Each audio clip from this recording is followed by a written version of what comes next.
It's Red Eye Radio. Gary McNamara and Eric Harley talk about everything from politics to social issues and news of the day. Whether you're up late or you're just starting your day, welcome to the show. From the Uniden America Studios, this is Red Eye Radio.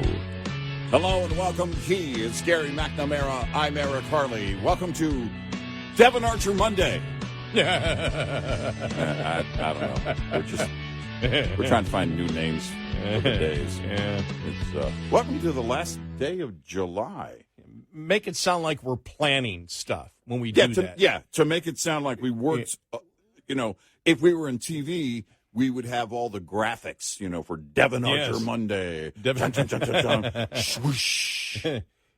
Caution, you're in the Devin Archer zone, or whatever. It makes it seem like that we're actually prepared. Yeah. That's what it does. Now, for those that have been listening to the show for any length of time, they're laughing. But for new listeners, we're fully prepared. Wow. Yeah. Here's my favorite headline. Mm-hmm. Democrats propose new tax on extreme wealth in effort to combat aristocracy. Yeah. Aristocracy. Yeah. Because of the joke, I always want to say aristocracy. And by the way, we'll be telling that joke on our last day on the air. A group of progressive Democrats proposed legislation this week aimed at generating millions of dollars in new tax revenue by taxing extreme wealth. Not a wealth tax, extreme wealth tax. Well, so here's the definition of extreme. Do you have any money left in your account after? Can you pay a $400 emergency if need be? Yes. If the answer is yes, then they're coming extreme. after you, and the Treasury Department and the Treasury Secretary Janet Yellen will also be there to come into your phone and look at your Zelle account. So. I just have to extreme. I mean, this is just it's hilarious. The oppose limitless inequality growth. What? The oppose here's what it's called. The bill, the oppose limitless inequality growth and reverse community harms act. Now you know why they called it that. L, oppose, O, limitless, L, I, inequality, G, growth, and A, reverse, R, C, community, harms, H, and then act spells oligarch act. God is my witness. I'm not making this up. I am not making this up. It spells oligarch.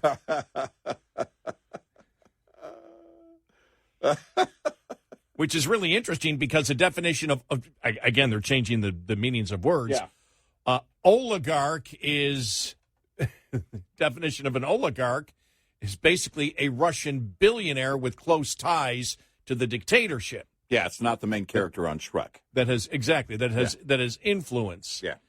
And so, that is funny. How many people even know what an oligarch is? Let's take a poll right now. 866-90. No. It's just so stupid. The aristocracy of the oligarch. Yeah.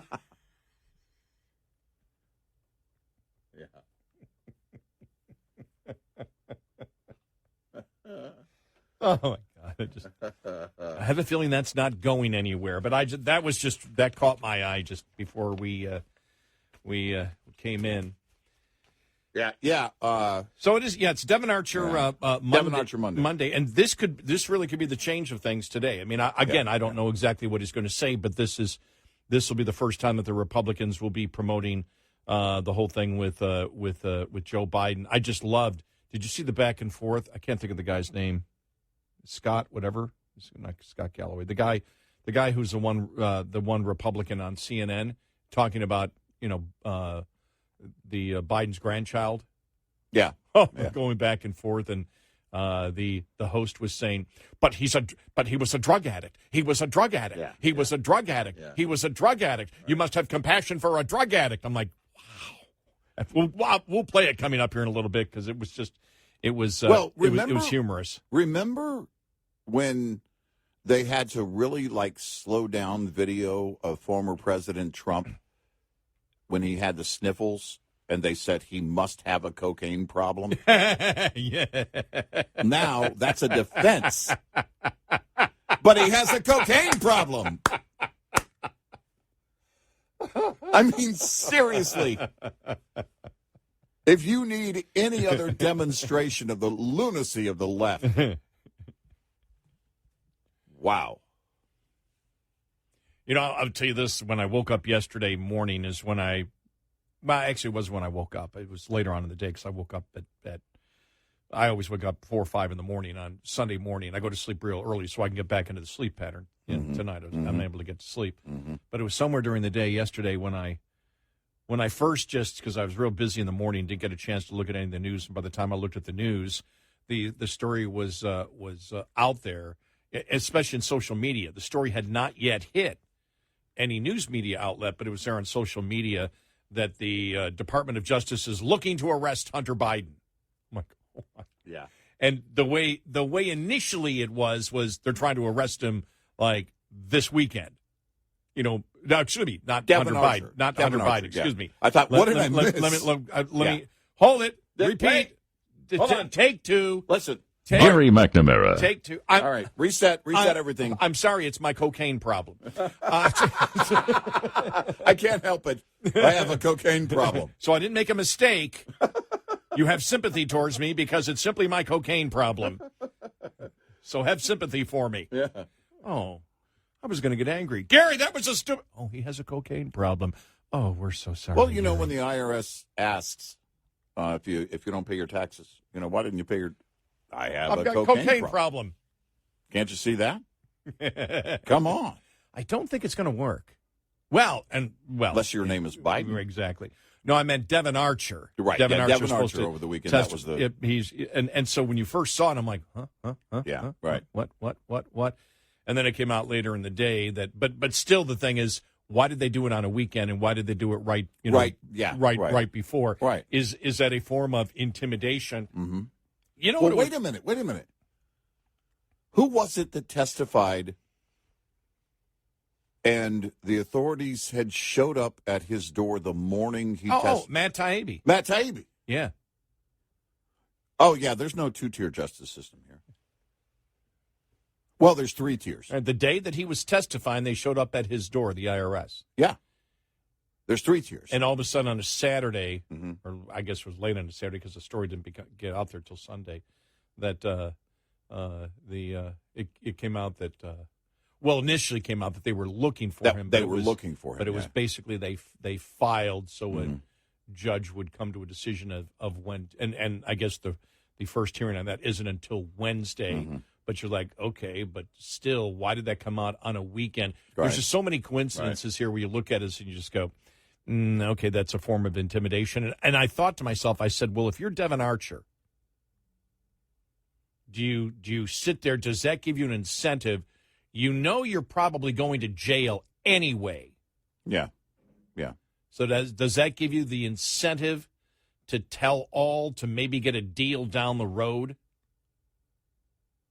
I don't know. I'm just throwing that out. I don't know what the deal would be down the road. I didn't consider that. I'm trying to think of how I would react, and that's really a pretty dumb thing because I probably would not have gone into business with Hunter Biden to begin with. So I really can't put myself in that situation. I like the quote from the text message back and forth, and when he was telling Hunter that some of the charges had been dropped or dismissed or whatever. And Hunter said, well, that's really great. And then they were talking. He says, well, now that I'm not a felon, can I come see you? Devin Archer was asking Hunter that. And he goes, I want to, we should hang out, whatever, implying that. And then Hunter at some point wrote him back, I liked you better when you were a felon. Of all the people in the world, I know I'm cherry picking a quote But that's the quote of the weekend that stood out to me when everything settled. It's like, I liked you better when you were a felon. I thought, no, that's about right for Hunter Biden. But, the thing, too, is that, and you asked the question, look, is there any, I guess, consideration for Devin Archer's other case or something? I would think, I'm not in the business of crime because crime doesn't pay. Brian Regan has a brilliant bit about crime doesn't pay, and he goes, it's like, well, I was going to do the crime, but, it doesn't pay that well. They should have just said, crime is wrong. Well, in a lot of the big cities, shoplifting does. That's right. You know what? Brian Regan's bit is outdated. Well, crime does pay now. Well, you're right. The Democrats want crime to pay. Yeah, that's true. But I'm not in the crime business, but thinking, you have me rethinking my career. Look, I'm not in the crime business at all. I simply do cocaine and don't pay my taxes. Yes. But I don't commit criminal acts. Why were you driving 120 miles an hour? But I'm a cocaine addict. So, I mean, it really works for everything, doesn't it? But Kaepernick should try that. Yeah. Did you see? Right. You see, like he did a video with him and other players implying that he should get back in. I mean, they're just not giving up. Yeah. It's like, nobody is interested. Right. Kaepernick. Right. That'd be funny. Nobody is interested. And they did. And now some of there's complaints coming that, well, we were forced to do this. The commercial for him. Yeah. Nike commercial. Right. It comes out right now. We said this about 3 weeks ago. We went, well, let me see. We're into early July. Where's the Kaepernick needs? Oh, there it is. Oh. It's like a couple days later. There it is. Yes. It's the preseason Kaepernick era. Right. Like all over again. Like he does a commercial to help boost him coming. I'm ready to go. Yeah. I'm ready to go. Remember when T.O. was doing that? And he was, T.O. was trying to just say, look, I've got Terrell Owens. When he says, I still have, strength and speed and the whole thing. And, he was campaigning pretty heavily. I mean, he gave it up after a while. Then the Bills picked him up. Did they pick him up after that? I don't know if it was after that. I mean, because I think he played for a year and then it may have been. It may have been. Yeah, I don't know. I don't remember the timeline. I just remember he did like a vertical jump or something, onto something, and and it was like very impressive, But he was 38. He was an old man or whatever. But I'm not into getting back to the Devin Archer thing. I'm not a professional criminal. It's only a hobby, but I'm on cocaine. I'm only a criminal because I'm a coke addict. Exactly. I only ignore my child because I'm a coke addict. Yeah, exactly. I mean, it's like it's like that. I'm just Listen. You just hear it consistently from Democrats. It's like, stop it. Yeah, you got to get a job. But I'm a coke addict. But it could be that Devin Archer is trying to at least show goodwill. Look, I'm cooperating. Then again, he's cooperating with Republicans. Right. He's cooperating with Congress. This isn't law enforcement. Right. Exactly. But I know. But at first I was thinking, if he's testifying at all, if he's showing up at all, and he's testifying, obviously he doesn't want to be because he's under the gun on this other charge. He can get immunity from Congress. So that's the one thing Congress can offer him. Is that's the question. Can they give him? They can't give him immunity on the other charge. The other charge. No. They can't give him immunity on what, but they can give him immunity from any federal charge. Yes. That relates to anything that he says where he incriminates. If he talks about a conspiracy. Yeah, we talked about that last week. I think. Yeah. Because I didn't know that. I didn't know because I had to look it up and I went, can Congress give immunity? And they can. Yeah, but in relation to what happened over the weekend with this other charge, I was thinking, well, I don't know if it does him any good or not. If this is going to do him any good, but I guess we'll see. But the question too will be because it's going to be behind closed doors. So, what will we learn from his testimony and how soon? The way that the GOP and the House has been, and the committees have been behaving lately, I wouldn't be surprised if we learned something very quickly, if not, late in the afternoon or Tuesday morning. I mean, with the way things came out on the FD 1023, and things, it wasn't rapid fire, but for the GOP it was, historically speaking. So we might learn, something very quickly. And the thing is that, because it's behind closed doors, it's going to have to come with, some other details along the way. But my gosh, do they have an August break? Are they doing their August break? Probably, yeah. Yeah. These are investigators that will be doing the actual. Right. It's not members of Congress. Yeah. Right. So I guess my question is, what? But they can sit even in. when they're and even when they're in August break, sometimes they're very vocal. The leadership is. So I guess we'll see. Well, we've got a show. We do. We do. Thanks, Hunter. 866-90 Red Eye. Keep your engine humming in the heat this summer by keeping up with preventive maintenance. Think your PM is complete after your oil is changed? Think again. There's grease, transmission fluids, and gear oil to consider too. Transmission fluid, for example, prevents wear of gears, bearings, and bushings, protects against corrosion, and acts as a heat transfer fluid. You may not think about this every time you get behind the wheel, but as soon as it's not doing its job, you'll notice. Misapplication of transmission fluid can mean reduced fuel economy and abrupt or hard shifts if the static friction is too high. It can also cause sluggish operation at low temperatures if the viscosity is too high and leaking through seals if viscosity is too low. This report is brought to you by Shell Rotella. Shell Rotella, with advanced synthetic technology, is designed to help keep your rig running with more mileage and less maintenance. Get in touch with Red Eye Radio, toll free at 866-90 Red Eye.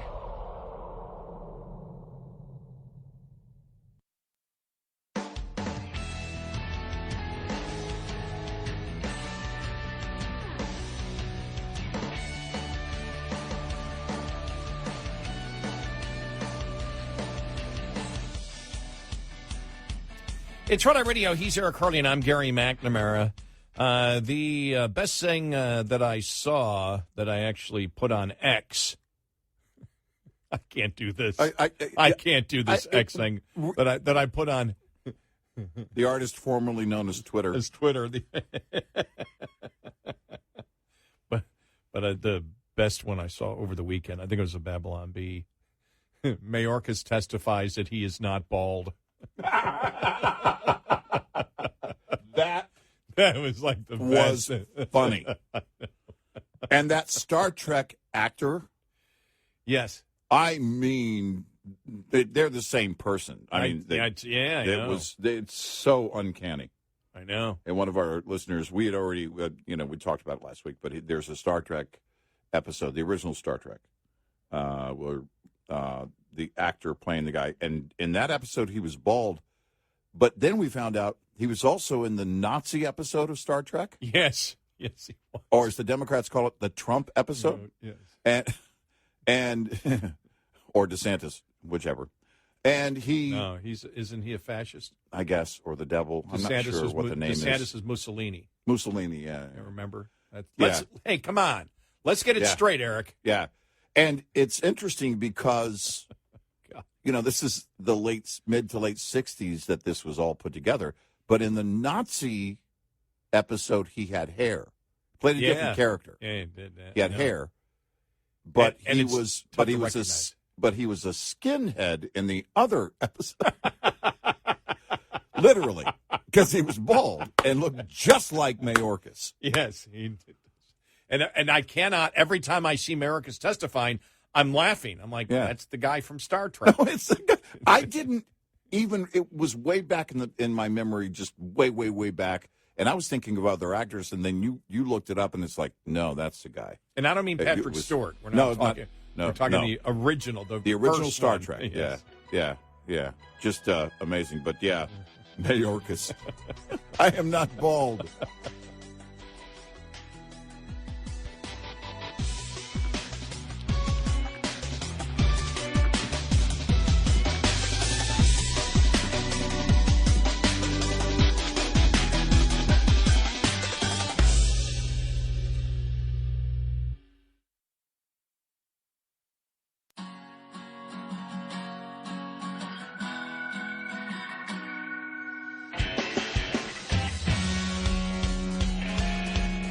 You're listening to Red Eye Radio. from the Uniden America Studios. Tri Radio, he's Eric Carly, and I'm Gary McNamara. Did you notice over the last couple of days, and this is just one of those things, Eric, where I sit and I think to myself, okay, is it just me, but does there seem to be movement on the old age thing of people serving in Congress? You know, probably came after the McConnell freeze that he had the other day, and then was it Dianne Feinstein that had to be told how to vote. Right. You saw that that come up, and then of course we know the situation with Biden, and also Trump's getting up there in age, and I know I wanted to say it last week and I didn't, but I started thinking to myself, whatever happened to this? We need young blood, you know. And there doesn't seem to be any type of movement from young people to want anybody who is young. Well, no, I mean, that's a a good point. I didn't think of it that way. I mean, obviously, we're paying attention to everybody making the points about the age and everything else, especially with Feinstein, especially with Biden, and as you mentioned, Mitch McConnell. The media, the mainstream media, was pointing out that like McConnell went through 2 recent falls, and of course the thing went viral the other day when he froze, when whatever was going on with him. You look at it, and you and I have wondered actually about whether or not how much longer he's going to serve in the Senate at all. But he said, what did he say? Was it Friday? I think he said, I'm going to serve through 2024. I'm going to serve as a minority leader through 2024. He didn't say he was leaving after 2024, but I think somebody asked if he would. I guess the question had come up if he was going to, step down early or something. But there is no one there. There isn't this call in the Senate. I'm wondering. I mean, people like Claire McCaskill coming around, proving that recently, and we talked about it last week, that she is one of those crazy Democrats by her own definition. Her language she used through actors in a commercial, talking about Claire McCaskill back in 2018. It was a campaign ad, but and she's not young.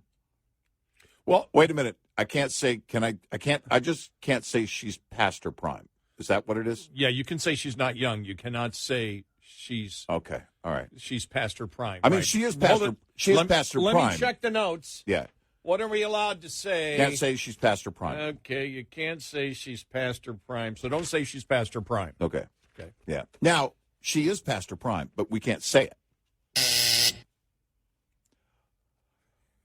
She's past her political prime, and that happened a long time ago, regardless of age. Well, no, you can make that case because she's no longer in office anymore. Yeah, it doesn't have to be a political prime. That's why I went male, back and called. Yeah, female, no, there you go. I think we covered our tracks. I think we probably won't get fired.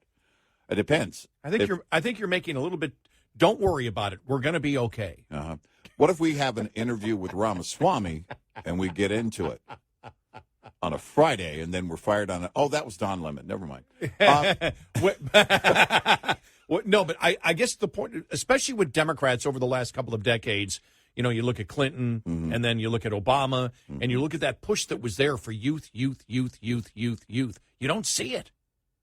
No, you just don't. You don't see it. You don't see this call or this justification for youth over competency. Because one of the reasons, you may look at Kamala Harris and say, okay, but, she's younger. She's not late 70s, early 80s. But, okay, no, she's not competent. That comes from Democrats. She's not competent to do it. Marianne Williamson. Yeah. Right. Sorry. Yeah. Nobody's looking at her. No. Kennedy, sorry. He's not going anywhere, and I think we covered last week. Yeah. And I'm glad to see over the weekend it seemed that the Republican Party stopped their adoration towards Robert Kennedy Jr. Yeah. Just because somebody agrees with you on one thing or two things does not mean that they are not an insane liberal and conspiracy theorist on a whole ton of other things. Right. So we last week were saying, what is this thing? And Fox seemed to have an obsession with him last week. It seemed to die this weekend. So that's good. Yeah. Maybe they got some feedback. Maybe they got some feedback. I know they did on our show. Feedback on that, but you just don't see it. And even initially on, remember when AOC first came in, Remember the Green New Deal? Oh, yeah. People forget about how they were, everybody, and Biden is technically embracing the whole Green New Deal. Right. Still today, they don't call it the Green New Deal, right. But I don't see AOC outside of, she may want to run for the Senate in New York someday, but I don't view her at all.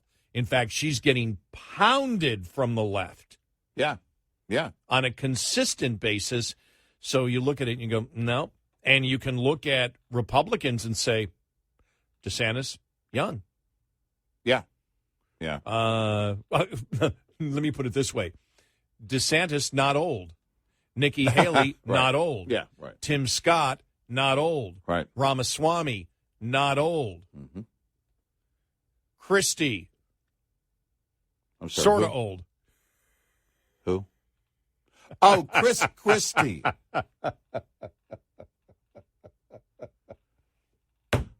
Hey, did you see? Is he the presumptive nominee? By the way, this is getting our act together Monday because just so much happened over the weekend, and I'm like, no, I want to jump to. I just want to jump to this. It seemed like over the weekend that these Republican candidates were like, okay, we can start attacking Trump now. Did you notice that? Yeah.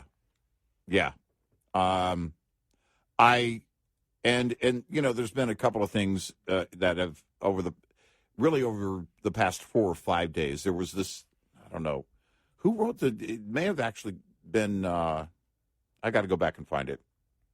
Somebody wrote the article of DeSantis's missteps or whatever. He's trying to relaunch or whatever, and I thought, well, no, he's not. Rebrand. Yeah. Rebrand. Relaunch. Yeah. Right. It's, we're not into it yet. We haven't had the first debate. No. And so if you're looking at any of the campaigns right now, look at the money. Just look at the money and where's the money going, and then follow or look at the money, not follow the money. Look at the money and see who's getting money after the first debate or two. And that is coming up here in a matter of days. The first debate. So, that's what's going to start shaping it. Everything going on with Hunter. I think the Trump cases, but the Trump cases haven't greatly moved the polls, but they may not just yet. People, again, your donors are going to be in the wings, and certainly the voter is not even close to it. So when the liberal media or mainstream media tries to, say that or tries to write this whole thing about DeSantis having to regroup or whatever the word was they used, I don't see it that way. There are things you and I said before he even announced it was, I think it may have been even last year. If he runs for president and or eventually becomes president, he's going to have bad days. There are going to be things that happen where his base isn't happy. The liberals are always not going to be happy, but or always going to be unhappy. But there are going to be days when he's going to, some of his base is not going to be on board with something he said or something he did. That's just the way it works. And as campaigns start to shape, then you start to see it. And this is called the vetting process, and it's how it works. Yeah, because I don't know, because you do have the reaction from Republicans that every time, there's an announcement of a different indictment, it seems like his poll numbers go up. Yeah. So is it a reaction to and I can't tell you, is it a reaction to that, or is it a reaction, some of the criticism of DeSantis is, well, he hasn't focused on the economy, he's just pounding on the cultural issues, and Republicans want more than that. Well, I agree with that statement. I agree that that if you look at what Republicans want in a primary, you want to focus, because the cultural issues are big to Republican voters. Yeah, all right, they are. Yeah. But the fact is, you can, the Disney thing's been going on for a long time. Yeah. You can still hit it, but that doesn't have to be primarily what you're out talking about every day. So you can do it all. But I don't know if that's the reason. I don't know. I can't tell you if that's the reason why DeSantis so far has performed so poorly, because, as you and I have stated before, almost all the Republicans on the issues, they probably agree with 90 to 95%. The 90 to 95% of the issues, they all agree. Yeah. There really isn't. You're not looking to vote for a Republican because they're offering you on the issues something that is completely different than the other candidate. Right. And the same with the Democratic Party. There isn't much, it's pretty clear. So a lot of it is personality. A lot of it is imagery. A lot of it is tone. A lot of it is a lot of different things. But when you say, well, the issues, well, I saw, I saw, DeSantis over the weekend talking about the fact that, Trump didn't get the promises done. He said Mexico was going to pay for the wall, and that didn't happen. And I'm sitting looking, going, well, yeah, that never was going to happen to begin with. Well, I mean, it was, and we're kind of beyond that. You know what I mean? Look, yeah, he's right. It didn't happen, but you know what I mean? I don't think it's one of those things that it's not a pivotal point to make. Well, he said he made promises draining the swamp, having Mexico build the border wall, locking Hillary Clinton up, and eliminating the debt. He did not follow through on any of those promises. So, no, what you just did there, I did the same thing. Yeah. It's like, all right. Okay. Now, the only one that hit me a little bit was eliminating the debt. No, that's a big deal. That is a big deal. Now, I knew that he wasn't going to eliminate the debt. Right. I knew that none of those things was going to happen, even when Trump was saying them.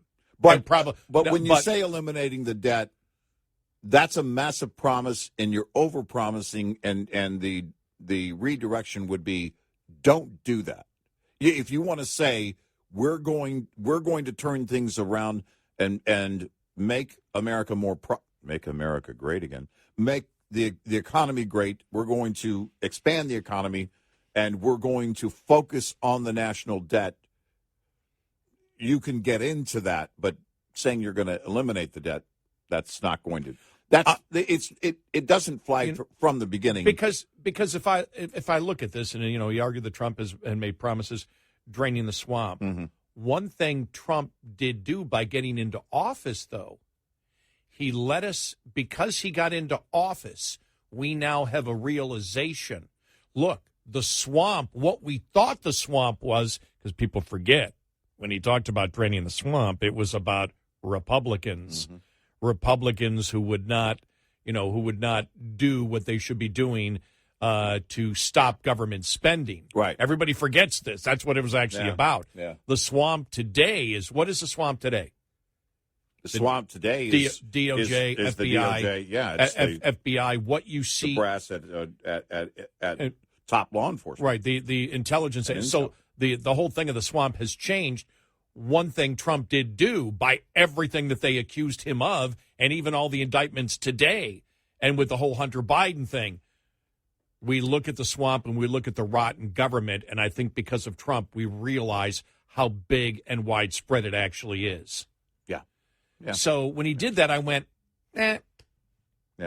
Except eliminating the debt, because I look at the first time when they had control and they really didn't cut what I wanted them to cut. And, when Trump talks about the fact of subsidizing in order to get elected, ethanol, I don't like that kind of talk. Probably a lot of conservatives don't either. Right.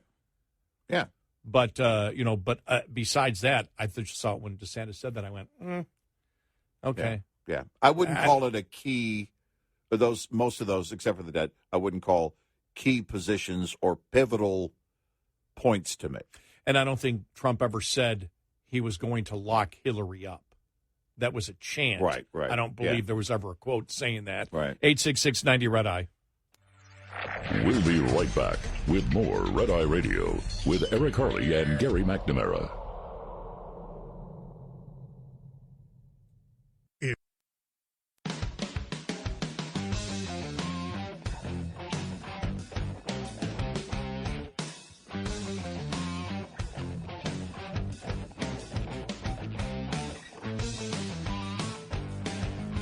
It's Red Eye Radio. He's Eric Harley, and I'm Gary McNamara. All right, so Hunter Biden, Devin Archer, a bunch of stuff coming up on that. How did you see, was it Representative Jim Hines, a Democrat? I'm concerned about Hunter Biden and if he did wrong, but there's nothing. There's not a shred of evidence that shows that Joe Biden was involved in it. And it's like, that seems to be the narrative now. And did you get that over the weekend? It's almost throw Hunter under the bus. Right. He's done. Put up the wall now for the president. Right. It's a tough wall to put up, though, with the evidence that exists. And after today, it would be interesting to see how the Republicans will promote the testimony. Top of the hour news is brought to you by House Products. Visit houseproducts.com. This is Red Eye Radio on Westwood One.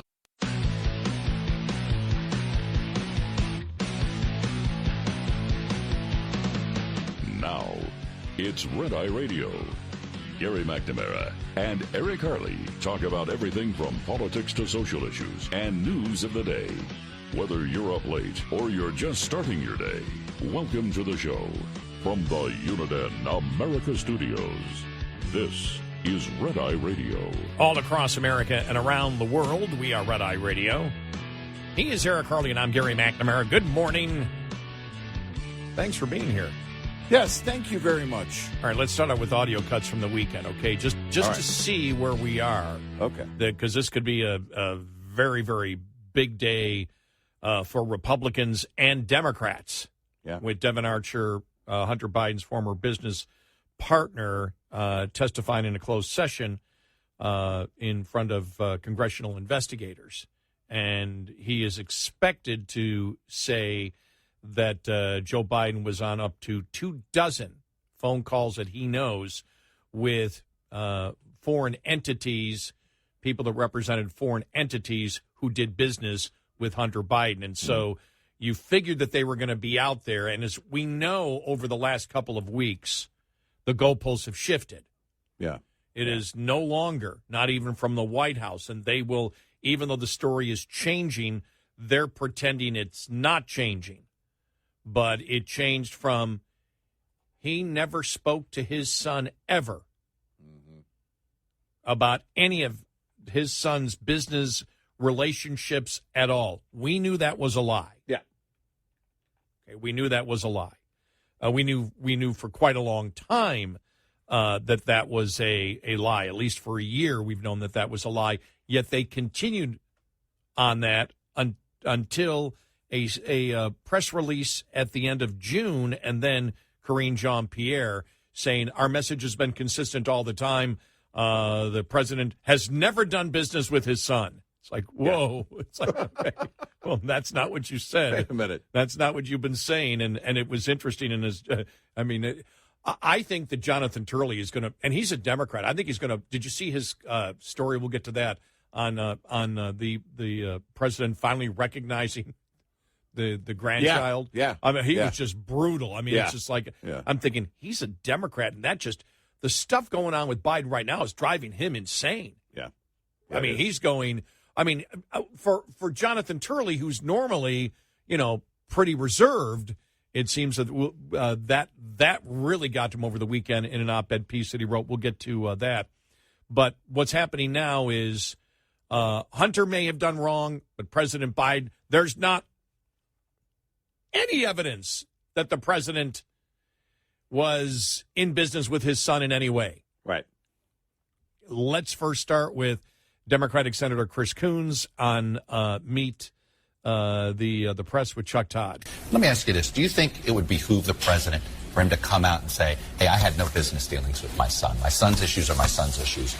Do you think he needs to say that more directly? Because there's a lot of people that believe something else would happen. Well, let's be clear about that point, Chuck. There's been a 5-year investigation, 5 years, by a Trump-appointed U.S. attorney. This investigation started during the Trump administration, and they've come forward with not one shred of evidence tying President Biden to any of this. So there you go. All right. So now you're getting back to the whole David Weiss thing, and as we know, there's a huge problem there. Yeah. Now, and we'll get to more detail coming up. Now, here's Democratic Representative Dan Goldman, who threw Biden under the bus. Yeah. Yeah. During the congressional testimony of the whistleblowers, when he, in his statement of defending Biden, was the one that probably made the White House have to switch and say, okay, he never did business with his son. Yeah. Because Goldman blew it big time, where he showed that Biden did know about his son's business activities. But here's Goldman. Man, I mean, imagine making that kind of mistake, then having to go on and pretending it never happened. Oh, my gosh. But here's Goldman on This Week. Here we go. The White House press secretary this week said that a pardon for Hunter Biden is off the table, but we haven't heard President Biden himself rule it out. Do you think a pardon for his son would be a mistake?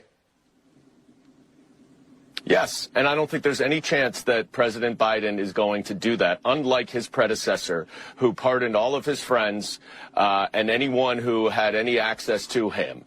President Biden has restored the integrity of the Department of Justice, and I think you see that in this case, where he kept on, and Merrick Garland kept on, a Trump-appointed U.S. attorney to investigate the president's son. If there is not an indication of the independence of the Department of Justice beyond that, I don't know what we could look for. So there you go. Okay, so the narrative is the exact same, right?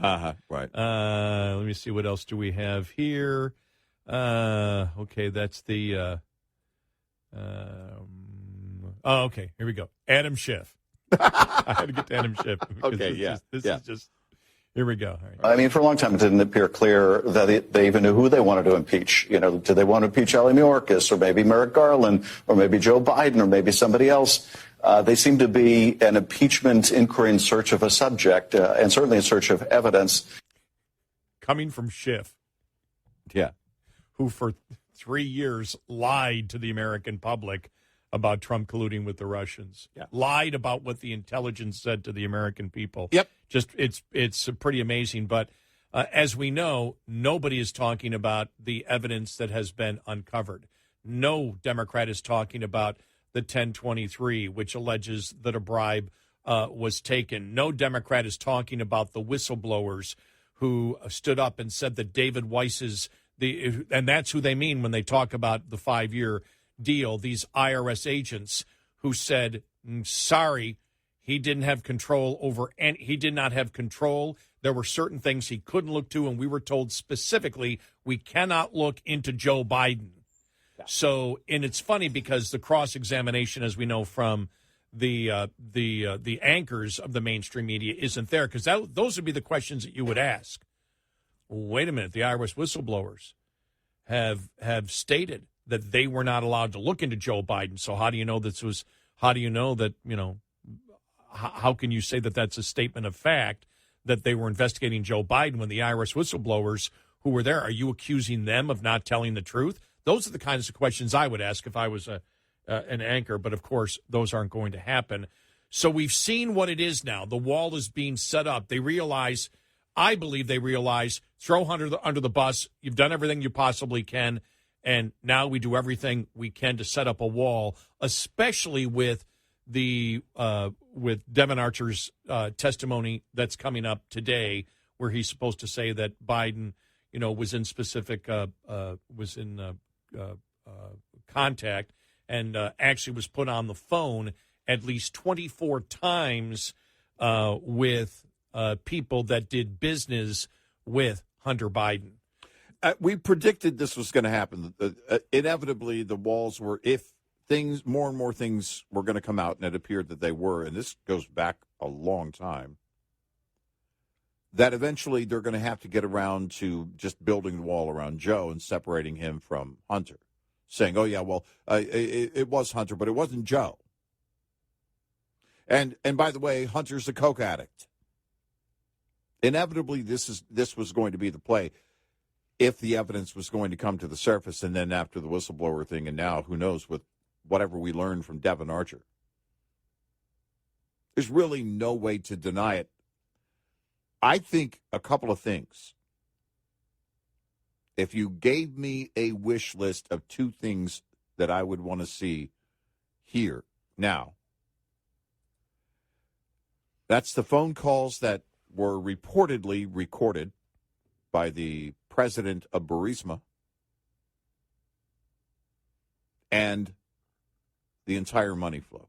Now, I know I'm asking for two big things, but those are the things that could, either one of those things or both, especially the money flow is going to be, I mean, that's the Everest of evidence if you've got all the money flow. And I don't know how you don't at this point. But then if you've got Biden's voice on any of those phone calls with Burisma, with the president of Burisma, if he did record those, where are they? And then now, whatever we learned from Devon Archer, and supposedly we're going to learn about, again, more phone calls where Biden was on the phone call. And we don't know all the details of that yet, but my gosh, if the media gets hold of a recording with Biden and they're talking anything close to a quid pro quo, then at that point, there's no way. There's no way around it. It's over. Or if what you have is, because what they're saying is that, you know, and I think I forgot who brought it up last week. A lot of the thing was, you know, we're not going to, you know, Hunter, we're talking to Hunter. Yeah, now, the president isn't going to talk the quid pro quo with you. I will, but you need to know that the president's on it. But we need to talk to him to make sure that we know, wink, wink, nudge, nudge, what's going on. Right. He can't be on there as a vice president talking about the quid pro quo. We can't do this, but we need to talk to him before we give you money. Yeah, right. Yeah. So how's everything? Oh, good. Yeah. Everything's going great with Hunter and everything else, and we hope you guys do good in working out a deal. That's what I would expect. Now, the president of Burisma, I don't know. Or that would be a different thing, but I would expect that with the Devon Archer things, a lot of it was just, you know, you bring the big guy around to see he's in on it. Well, he can't talk about it, but he's in on it. Well, and that's why he's visiting. It's interesting because no, he can't talk about it. You don't want to do that on a phone call, and he would be somewhat sensitive, but sometimes he can't help himself. It is Joe Biden, and even saying like, "You don't worry, Jack, we're going to get this deal done," or something of that. I mean, it won't be hard evidence that you can present in a court that is, all right, 100% ironclad proof. But politically, wow. Well, again, politically, it all depends on where the look, you've already got the money flow to the Biden family. Mm-hmm. That in itself, everyone knows. Right. There isn't a person out there that isn't a partisan, you know, for Joe Biden that looks at that and says, there's something suspicious there. Yeah. Explain that. And the only explanation you've had is, well, the Trump family was in a legit business. And if you believe that they weren't, investigate them because nobody has been investigating the Trumps. Yeah, right. But they were in a legit business. Tell me the business that the Bidens are in. That's the problem that they have, among others, that we'll get to. 866-90-RED-EYE. Managing time is key. Successful owner-operators know that simply running hard is not enough. If it were that easy, anyone could do the job and expect the profits to roll in. It generally pays to slow down. There is a trade-off in higher costs, not to mention the increased risk for driving fast. If driving slower takes time away from you, you could find some of the ways to get it back. Never take time off during the last 2 weeks of the quarter or the last week of the month, when freight typically is abundant. Sometimes it works to your advantage to look for loads that take you through home rather than to home. The latter can interrupt your revenue stream and require additional time to get back up to full speed again. Owner-Operator Business 101 is provided by Shell Rotella with advanced synthetic technology. For more information, go to overdriveonline.com to the Overdrive's Partners in Business section of the website for more detail on Business 101 and many other topics. Coming up, more with Gary McNamara and Eric Harley. It's Red Eye Radio.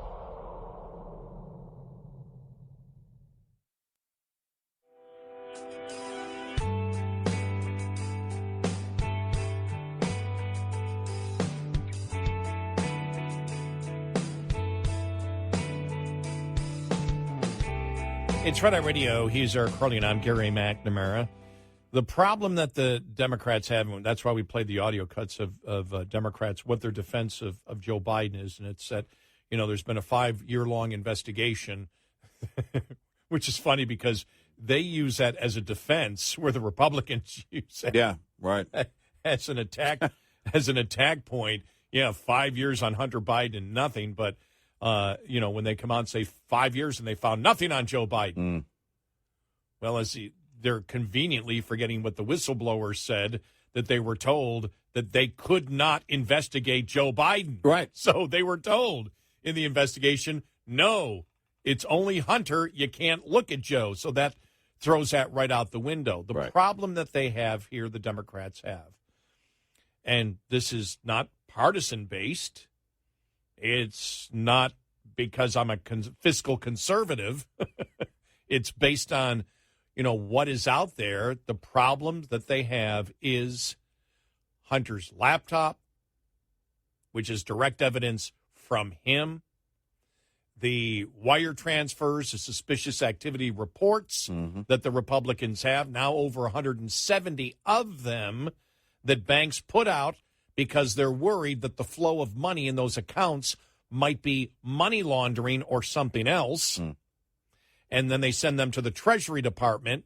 That's how we know that at least nine family members were part of receiving funds from Hunter.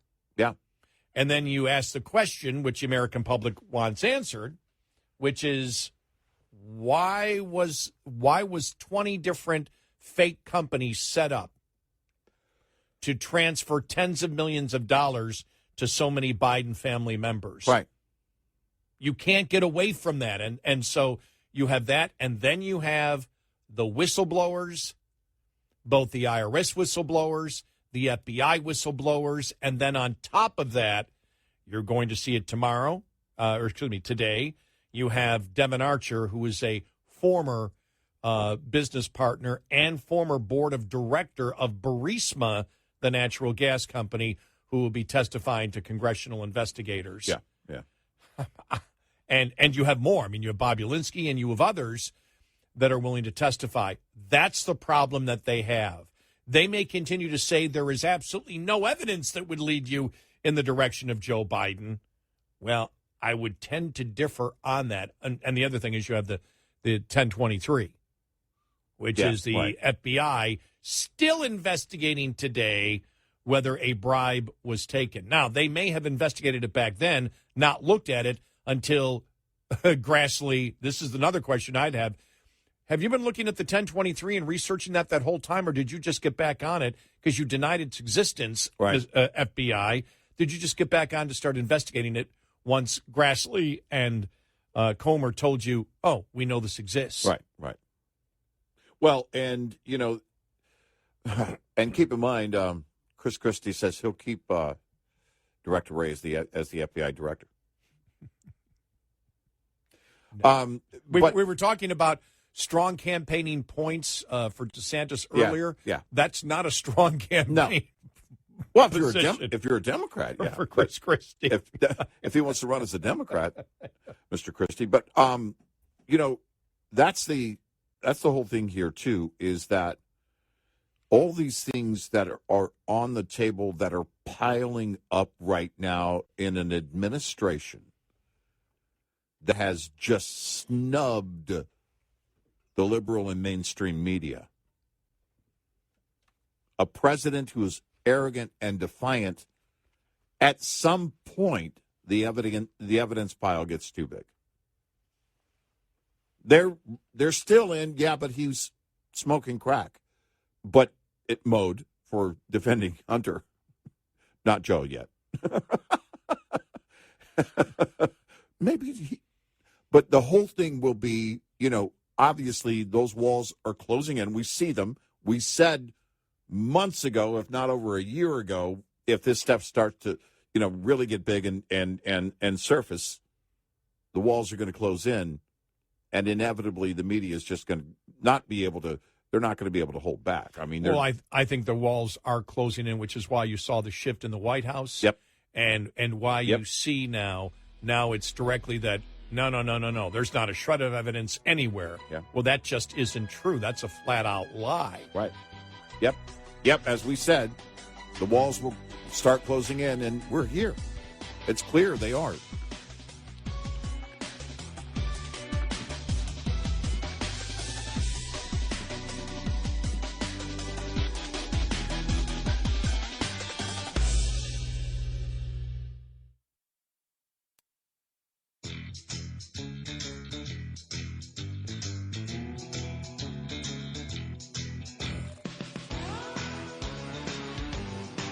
The fourth branch of government. Eric Harley and Gary McNamara on Red Eye Radio.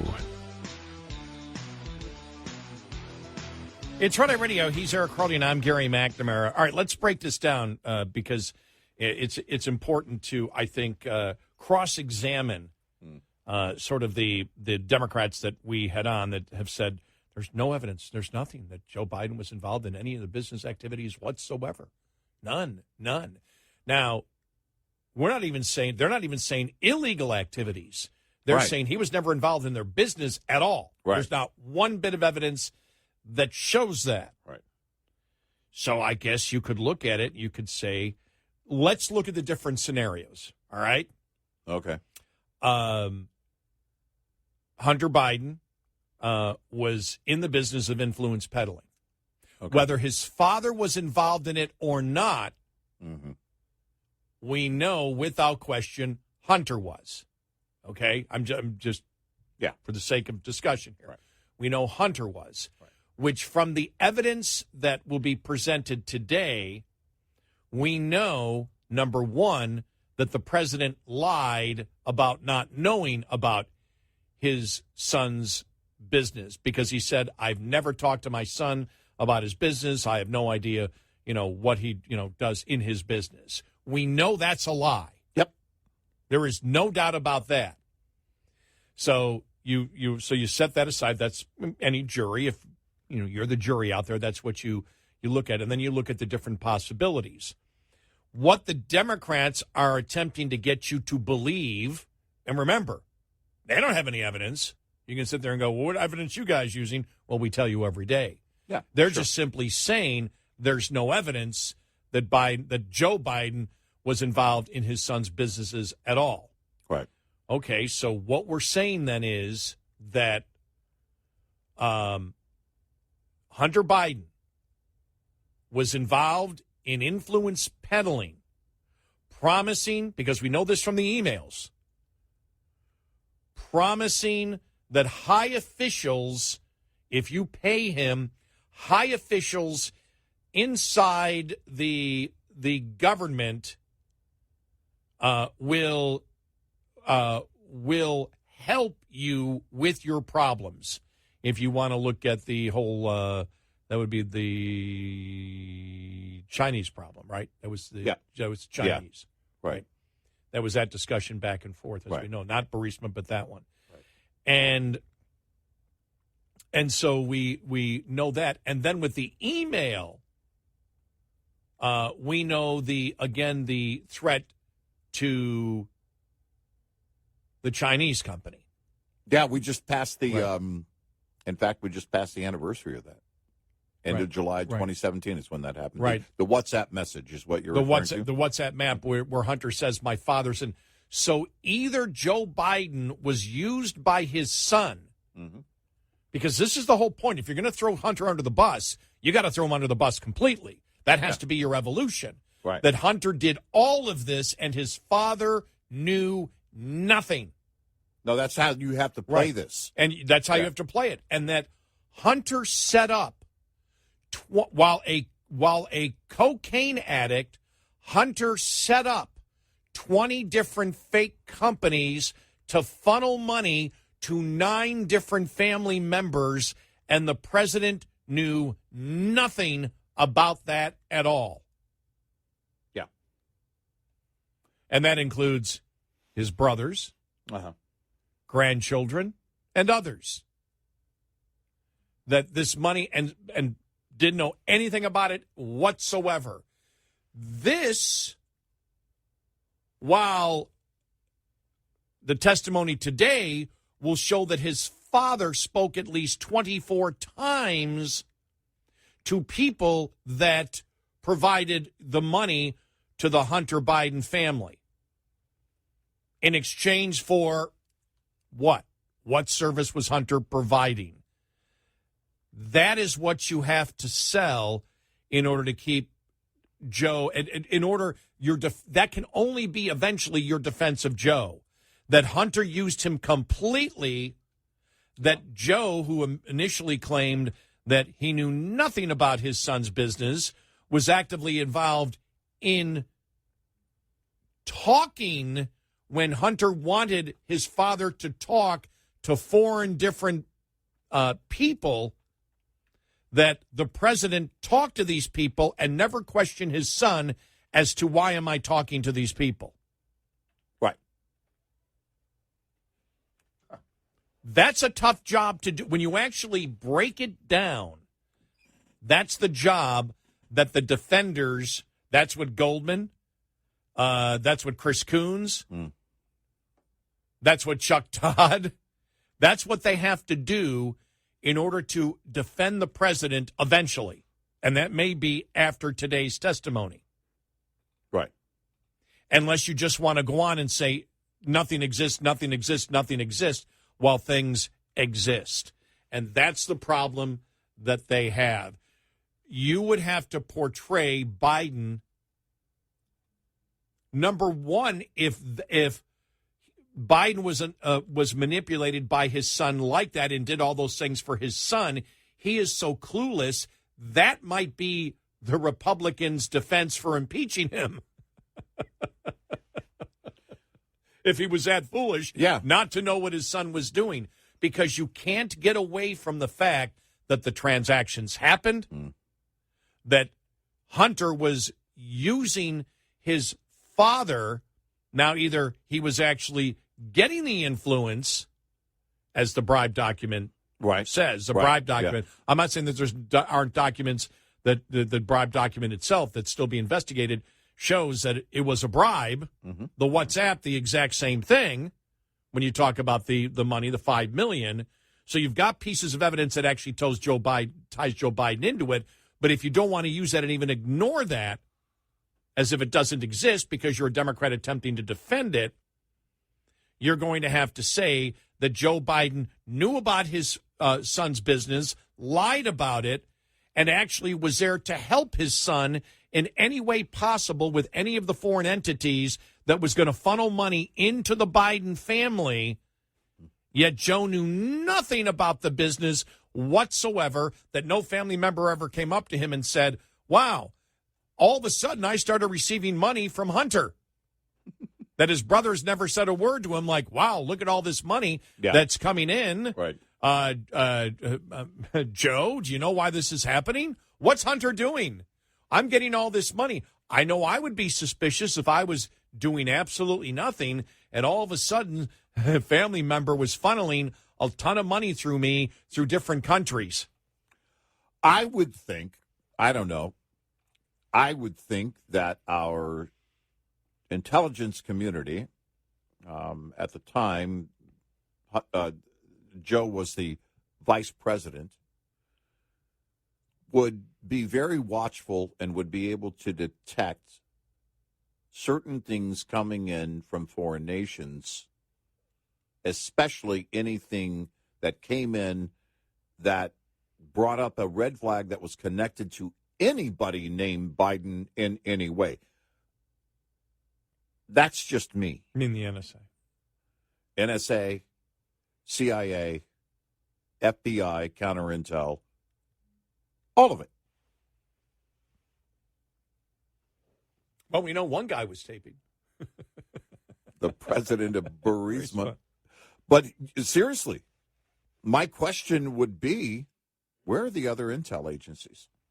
We know where the current director of the FBI is. There is no FD 1023. We've seen it. Oh, you mean that FD 1023? Christopher Wray. So now, my question is, you've got a vice president. Just pick any one of them from the past.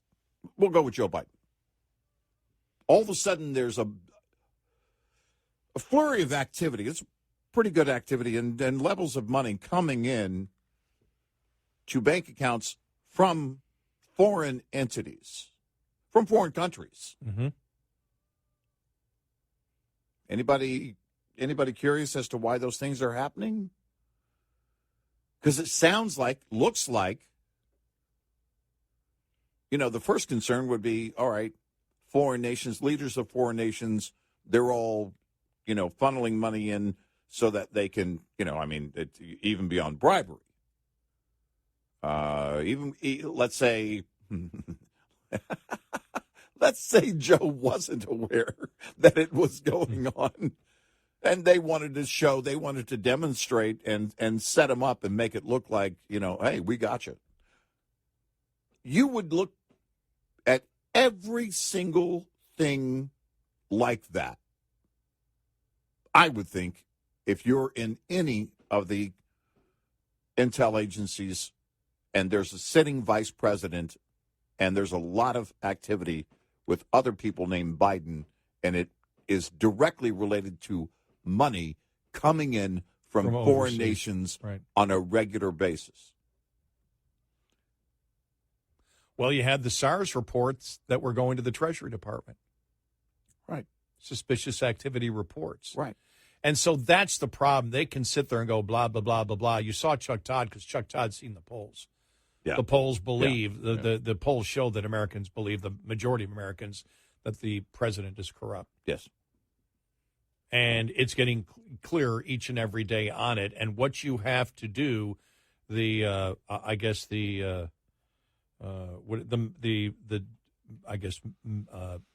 mental gymnastics you have to do to clear the president, most people would have more questions coming out to anybody who's defending the president, saying there's not one. Well, there is some evidence that exists out there. Actually, there is. There actually is evidence. Well, and you bring up Chuck Todd. I mean, yeah, he's on his way out the door. So what has he done? Is it the end of the summer? I don't know. Who cares? Who cares? He's useless. Yeah. He's like Milton. He's useless. He is. Well, we could have a new soap opera between him and Joe Biden, the useless and the useless. But eventually the liberal media is looking at this going, okay. Most of the people, and you got to start with the very foundation of the majority of Democrats don't want him to run again. Right. There are key people inside the Beltway and some outside the Beltway that are trying to throw down the defense and again, build that wall around Joe Biden to defend him. It's a hard wall. But it's a hard wall to build. But the question is, why? If something happened, you're not going to change that it happened. And if the evidence is coming out, are you going to try and catch that falling sword? I guess because they're desperate. Because if this all comes out and it is all true, then you don't only indict the administration, you indict the rot that the Democrats support of a party. Rot like we've never seen before in the federal government and in law enforcement. Because the question is, Joe Biden quite possibly is that little tiny thread hanging off the sweater.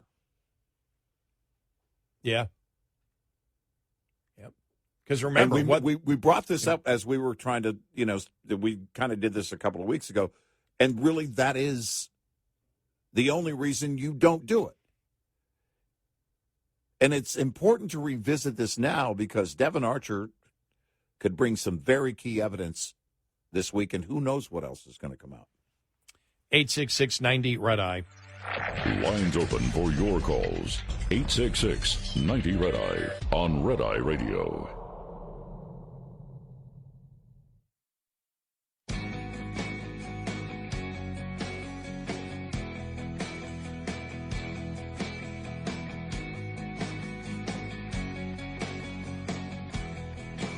It's Red Eye Radio. He's Eric Harley, and I'm Gary McNamara. So, you can have all the Democrats get on the Sunday morning news shows and say there's nothing there, there's nothing there. The American public, the vast majority of, and this goes back to the polling that was, month and a half ago, before any of this stuff, new stuff came out, that showed, 57, 58%, something like that, including, 37% of Democrats view the Biden administration as corrupt because of all this stuff going on. People aren't stupid. No. And bribery is really, influence peddling and bribery is really easy to understand. And so that's, and there isn't anything that's gone in their direction. And you see the panic because the panic is arriving at the same time that the evolution of the story is changing.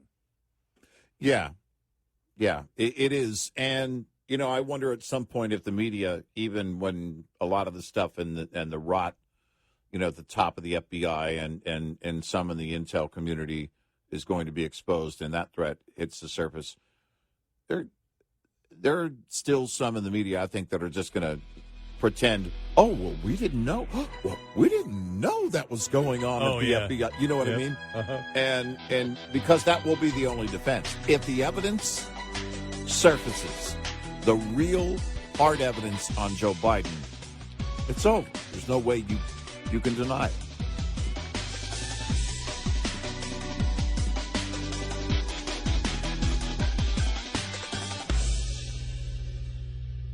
This is Red Eye Radio on Westwood.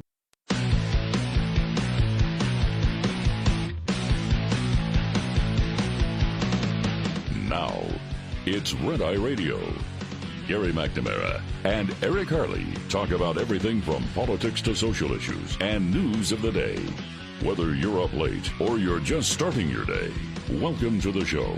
From the Uniden America Studios, this is Red Eye Radio. All across the USA and around the planet, we are Red Eye Radio. He's Eric Harley and I'm Gary McNamara. Download our Red Eye Radio app today and listen where and when you want if you can't listen live overnight. You can do it tomorrow, though. You don't have to do it today. But you... Whoa. We're not going to start procrastinating till Wednesday. That's right. Do it when you want. All right, so the talk that you heard now, we had played Adam Schiff earlier, the whole impeachment inquiry. And we had talked about this last week when McCarthy said it twice within 24 hours about, that an impeachment inquiry. You and I looked at each other and went, they believe they've got him. Yeah. Now, I could be wrong, but that was, to me, for McCarthy to come out with it, I believe was planned. I don't think he just came out with it. Right. He certainly didn't come out with it and say it twice in a couple of days. Right. I believe that the Republicans believe that it would never get to that point unless they believe they have overwhelming evidence, and I would tend to believe that the overwhelming evidence means a direct money line to Joe Biden. Yeah. Because when you start talking about impeachment, I don't think that the Republicans want to impeach unless they have to impeach. And it means that the evidence gets so strong of actual bribery that the American public would fall in behind you. And I think because impeachment now has been viewed as, not, I think because of what they did to Trump, it isn't viewed as serious as it used to be. It's, and I do think that when you get to the point of a bribe, though, and the Republicans specifically talking about bribery is mentioned in impeachment in the Constitution, then I think that they believe that they can make that successful argument that the totality of the evidence that they have, and we're not talking about the drip, drip, drip, but you take, because it's been more than drip, drip, drip. It's been a couple of waterfalls here over the last couple of weeks. But you take the totality of that, and which means you take Hunter's laptop, the money trail, the SARS report, whatever else you can get, the business partners, the whistleblowers, and other witnesses that you may be trying to get that you believe that you have. If you have the President Burisma and it's true, Joe Biden's in trouble. Yeah. And I believe that the Republicans, if they do an impeachment inquiry, now, again, we have said the Republicans in the past can snatch defeat from the jaws of victory. Yeah. They can have the public overwhelmingly behind them on the actual issues and still blow it. But I just have this gut feeling on this, that they believe that the evidence is so strong where they would never have to get to an impeachment vote, that Biden would be forced to resign. It would never get to the Senate. Wow. That's what. So it would never, in the House, would never even get to the impeachment vote. You may not even get to the impeachment vote in the House because the evidence is so strong. And when you say impeachment inquiry, what does that mean?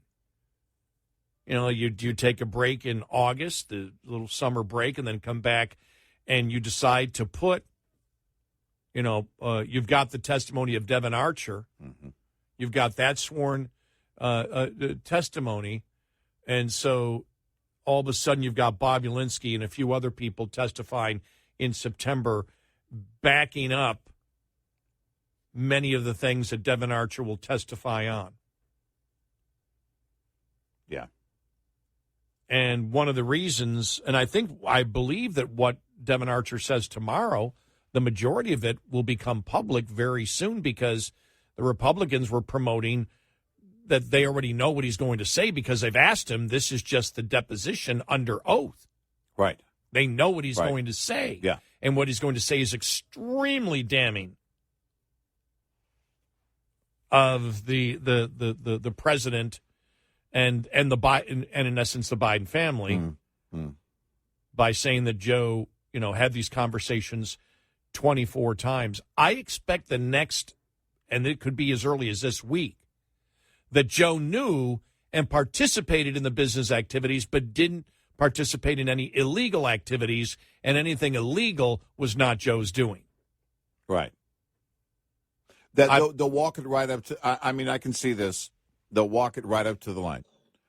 Listen, Hunter smoked so much crack that he was promising the world to foreign entities without his father's knowledge. Yes. Yes. Yep. That it was Hunter that developed and, in fact, set up the entire quid pro quo without actually... With Joe's knowledge, right. That's Joe's knowledge, or having, obviously, any power or authority to do so. And then he would just tell his father, hey, I got some folks I want you to meet. The whole Devin Archer thing over the weekends. There were some pictures that came out from 2014, and one of them is Joe, Hunter, Devin Archer, and somebody else. I don't know. On a golf course. And,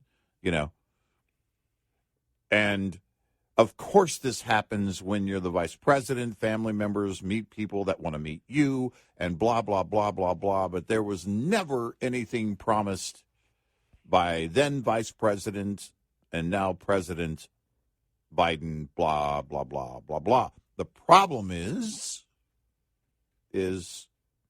hey, Jack, where'd that $10 million in your account come from?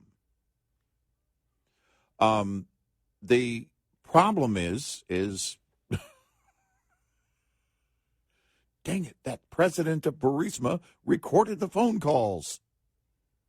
Because I don't expect it to go, I don't expect it to go the way of, we mentioned it earlier, but it's not going to happen this way where Joe's on the phone going, listen, I'm going to do exactly the job you asked me to do, the favor you asked me to do for the money you gave me. It's not going to work that way. But when you look at the evidence and then pair it with the flow of everything comes down to the flow of the money. Yep.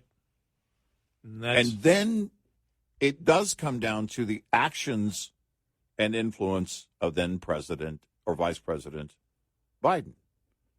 What did he do as Vice President? What are the allegations in terms of the quid pro quo and what he was supposed to deliver and, all of that? We look at the prosecutor in Ukraine. We look at all of these things. These are things that are very real that we already know. And Joe Biden, I said it earlier, but he loves to brag about it. In fact, did. I got that guy fired. The money trail is going to be, and the timing of that money trail and everything is going to tell the story of that quid pro quo, because Joe has already told part of it in terms of, as far as the allegations go.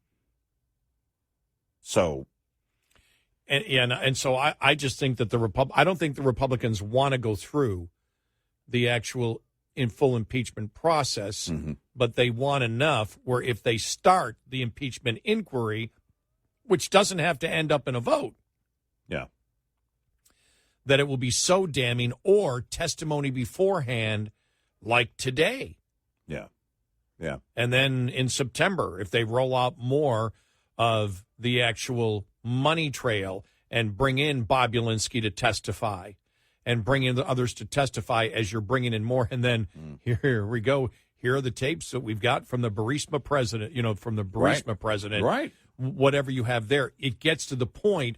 But by the time you start an impeachment inquiry, the pressure is there for Biden to resign.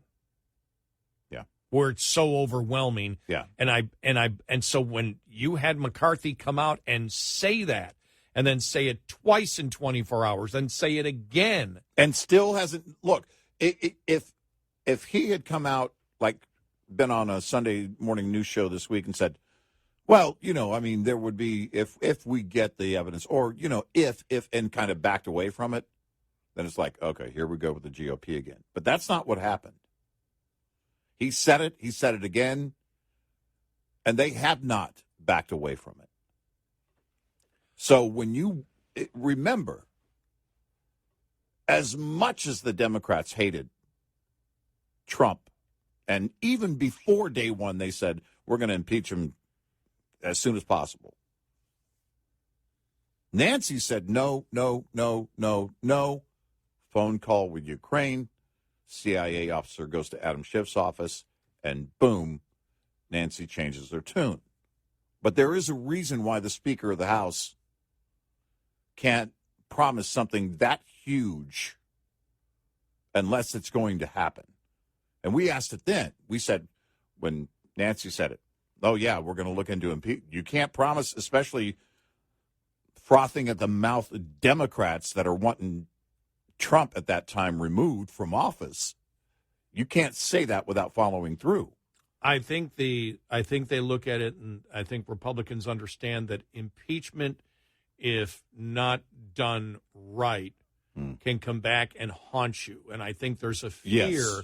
Yeah. There's a fear, right? I mean, you had Representative Mace come out the other day. I mean, it wasn't when she was talking about the fact that she couldn't have premarital sex. She didn't have premarital sex, so she could make the prayer meeting. But she said that that was just unbelievable. Like, my God, no self-awareness at all. There she is talking at the prayer breakfast. And I'm there with my fiance and basically saying, he wants to have sex. No, I have to go to the prayer meeting. Yeah. Just, wow. It was just, but she said there's a lot of, moderate members of Republicans in Congress in these districts that we can, that are afraid that, the impeachment will backfire on them. And that's why I believe that the Republicans really don't want to go through the entire impeachment process. They want to talk about impeachment, that when they bring the evidence, it's so overwhelming that the president is forced to resign. Yeah. Because right now, the evidence that exists, if you take it, not just the drip, drip, drip, but everything that you have, and you lay it out in a package in hearings, even before you have an impeachment inquiry. Yeah. And then you do it a second time. You know, you you threaten the impeachment inquiry, and the evidence is so great. I don't know how you survive. The evidence shows the money trail went to you and your family, and these tapes exist, whatever, and you hear the tapes, you're done. Yeah. Yeah. That's it. But I just have a feeling that Republicans either know or have a great deal of confidence that they have the overwhelming evidence to show that Joe Biden took a bribe. Because when I heard them mention the bribe, bribes in the book, I go, you better have the money trail and the quid pro quo all straightened out beyond a reasonable doubt. Even if it's a political trial, beyond a reasonable doubt, because you're going to need that in order to push it through and then taint the media and the entire Democratic Party. Because that's the goal. 866-90-RED-EYE. Get in touch with Red Eye Radio, toll free at 866-90-RED-EYE.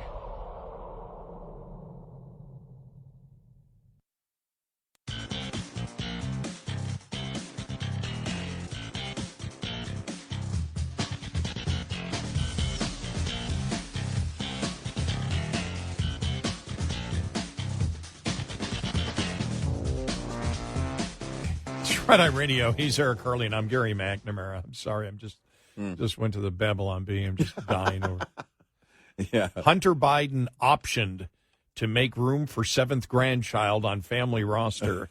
After careful consideration, the Biden family announced that they have officially designated Hunter for assignment to make room for their seventh grandchild on the family roster.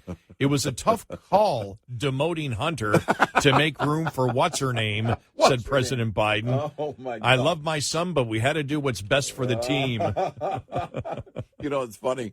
I actually thought of that. We joked about that, a similar joke about that dynamic of kind of, again, the whole idea of separating himself from Hunter. Hunter who? Yeah, that's funny. Let me play this audio here. I just got to play it because it was just. This is Scott Jennings on CNN as they talk about the president finally acknowledging. So just listen to this and listen to the. I couldn't tell who the anchor was because her face is turned from the camera. Oh, okay. But here it is. Here we go. The president has made being a family man a central part of his political identity.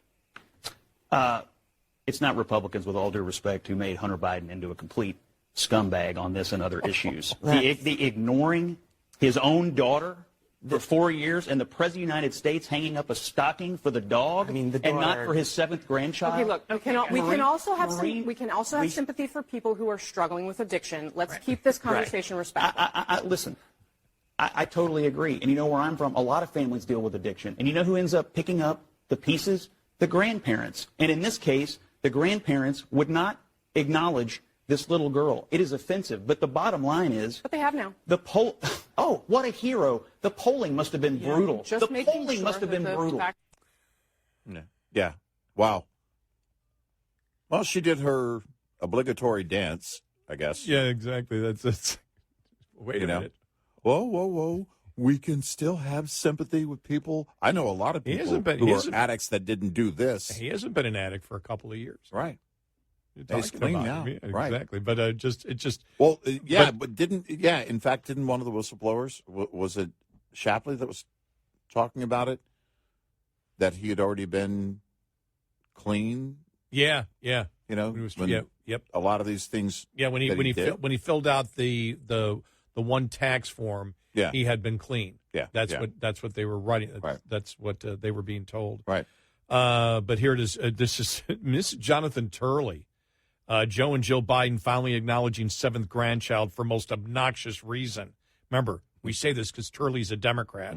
For her entire life, 4-year-old Navy Joan Roberts has been she who must not be named. Oh, Those who you don't speak of, the village. Yeah, exactly. There is no evidence that her father has ever visited her, let alone held her. Her grandparents repeatedly denied her existence and said that they had only 4 granddaughters.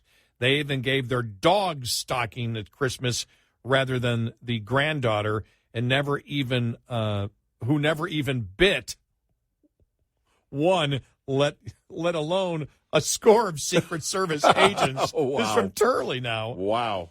As even Democrats began to voice their own shock at the cruelty of the first couple shunning the child, the Bidens finally relented and recognized her existence, but only barely so.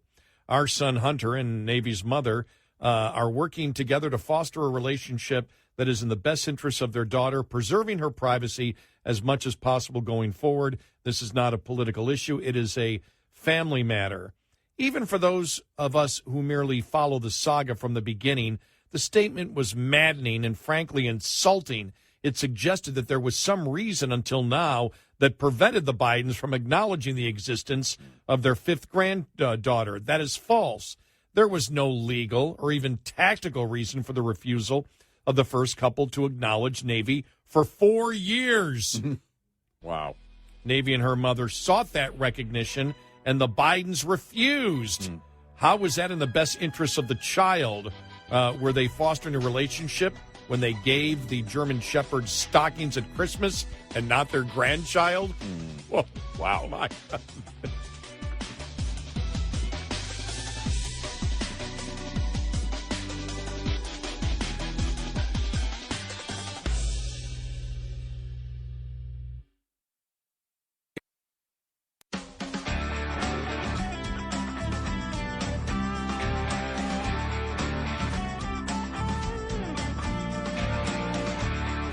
Gary McNamara and Eric Harley taking your calls. 1-866-90-RED-EYE. And he's Eric Harley, and I'm Gary McNamara. 6690-RED-EYE. If you'd like to get in, download our Red Eye radio app today and listen when and where you want if you can't listen live overnight. All right, so one of the things I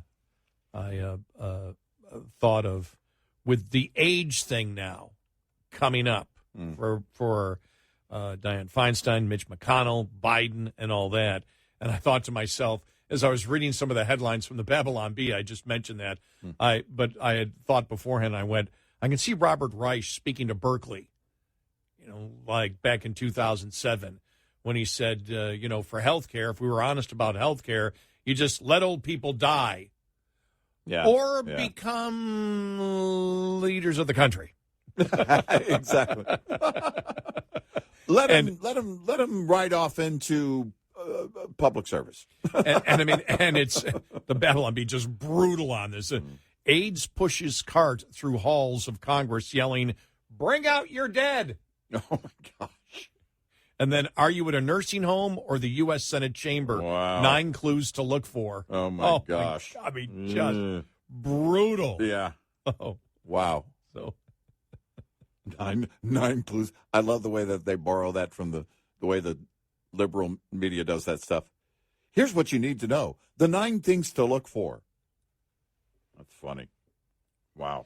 My other favorite one from the Babylon Bee over the weekend. Internalized misogyny. Girl pretends her successful lawyer Barbie is a mommy. Wow. Local parents of a young girl have grown concerned that she may be rife with internalized misogyny after she was pretending her successful lawyer Barbie was just a mommy. We grew concerned when Tabitha turned Barbie's genuine Mark Cross leather briefcase into a changing table for Barbie's baby nursery. Oh. Wow. Oh, my God. Yeah. That's amazing. No. By the way, we already said this beginning of last week. What? Everybody else discussed the Barbie movie. We're not going to go and see it here on the show. No. I can't say that it won't ever play in my house because I have 6 granddaughters. And I'm guessing one of them at some point will rent it. At some point. what I'm doing here is putting in some plausible deniability, or at least covering my tracks. Oh, that's okay. I am not responsible for that rental. Actually, I probably am paying for it now that I think about it. But still, it's not of my interest. Eric Harley of Red Eye Radio worked hard to separate himself from the new Barbie movie. Yeah, I'm not. I have not, and I did not know of any of my granddaughter's business. I did not. Well, we can prove that you were part of it. Well, I wasn't part of the business. I knew of it, but I wasn't part of it. Looks like you sat down and watched the Barbie movie. Devin Archer will testify today that Eric Harley sat down and watched the Barbie movie. Twice. Okay, I hereby resign.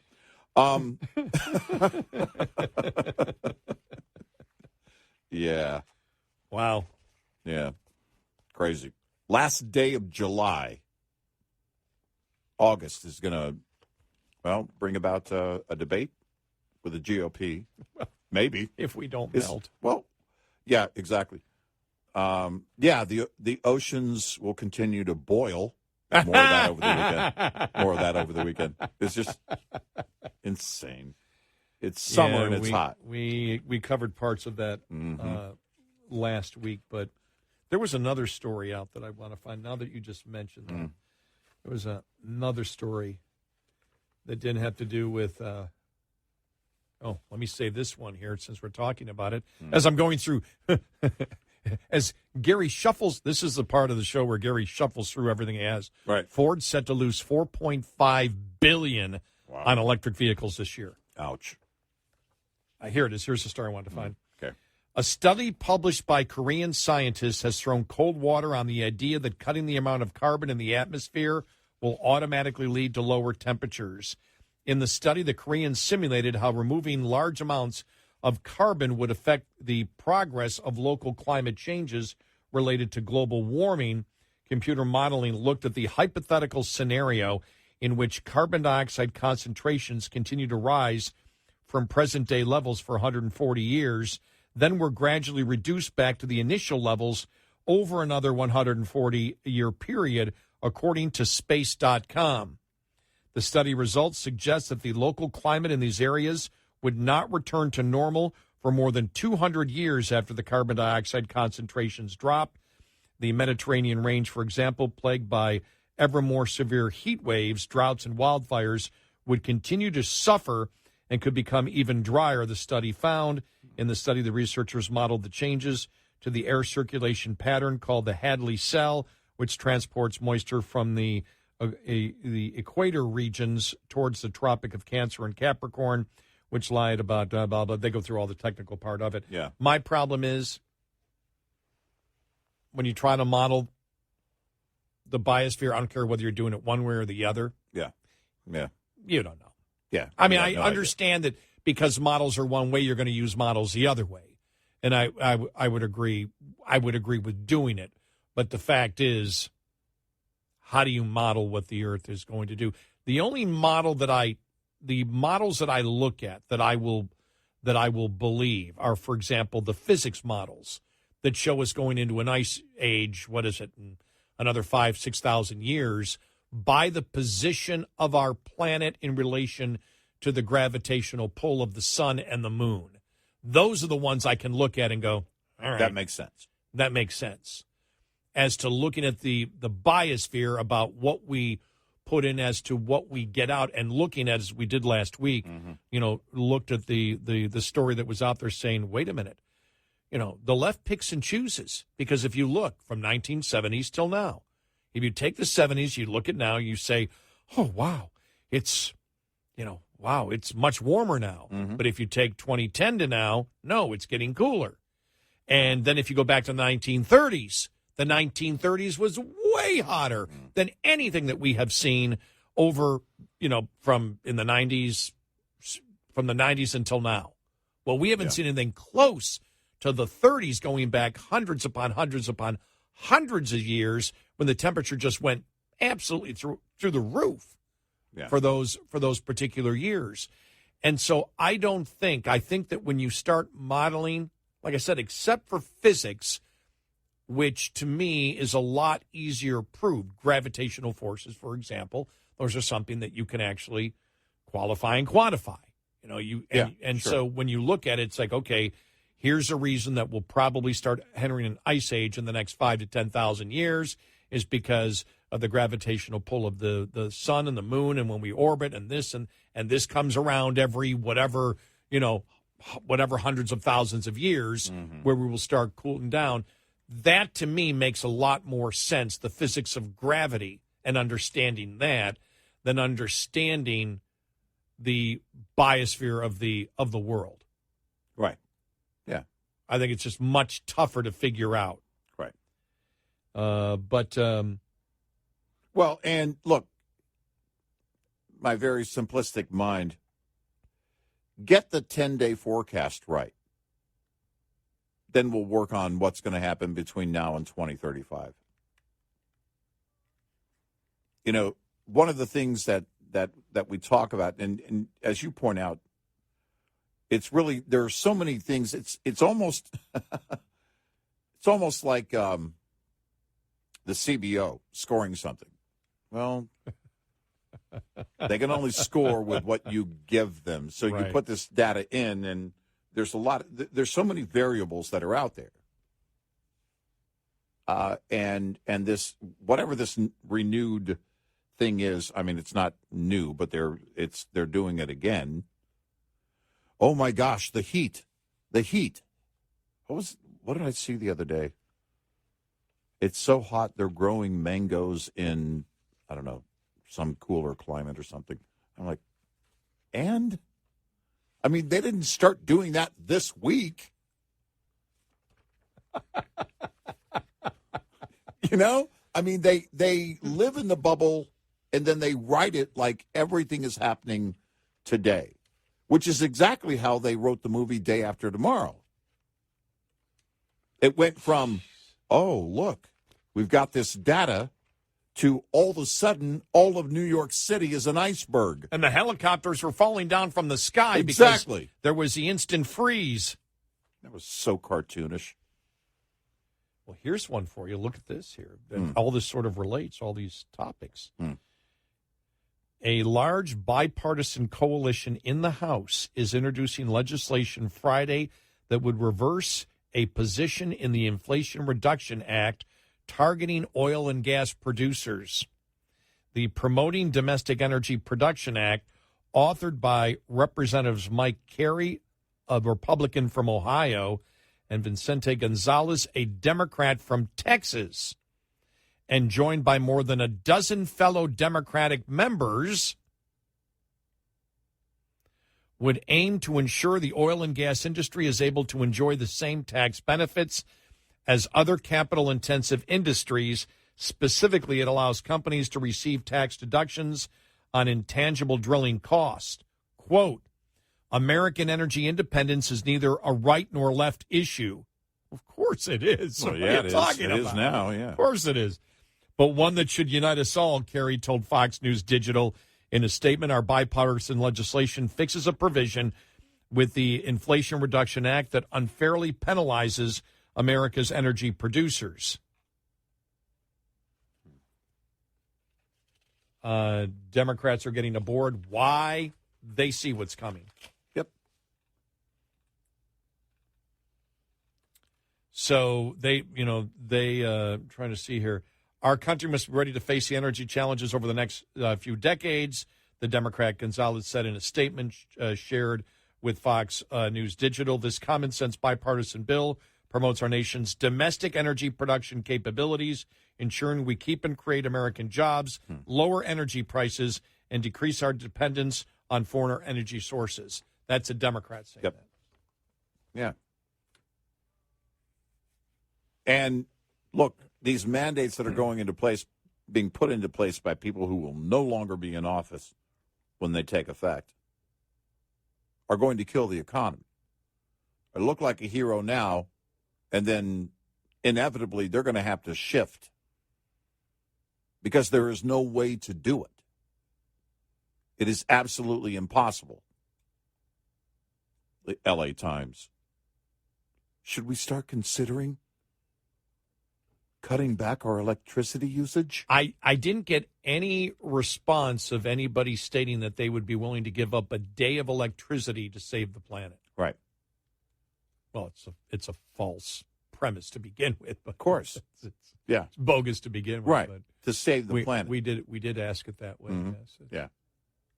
God, that was amazing. And then remember, they did in a couple of years ago, they did the whole thing on, whether we should turn off our air conditioners during heat waves to save the planet. Or do we even need air conditioning at all as a society? Of course, they don't write that from Texas. No. Or Arizona. Yeah. And by the way, all of our Arizona listeners are laughing at us. Oh, my gosh. Every time I post something. Yeah. Well, it's so hot outside. Yeah, right. Yeah, you want hot? We'll show you hot. So what did you say? Did you say that your heat index is 114? Our temperature is 114. Yeah, exactly. You notice how don't give me that. Yeah, it's a dry heat thing because it's hot. No, it was. We had very low humidity yesterday. I went out to the driving range early in the morning, and it was great. About 10-mile-an-hour wind. It was beautiful. I love the heat, but I mean Arizona. When people say, "Well, yeah, but out in the desert it's a dry heat," it's 114. That is a tad hot. That's a bit warm. 866-90 Red Eye. We'll be right back with more Red Eye Radio with Eric Harley and Gary McNamara.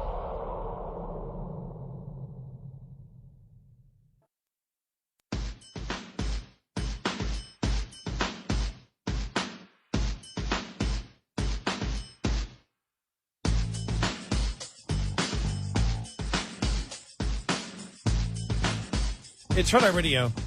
He is Eric Harley, and I'm Gary McNamara. Fauci, Rand Paul says he lied. A criminal referral going up against Fauci. We'll get to that. This story, you and I just barely got into analyzing it off the air, and it was where the governor of Illinois has signed into law a provision allowing that would possibly allow illegal immigrants to become police officers.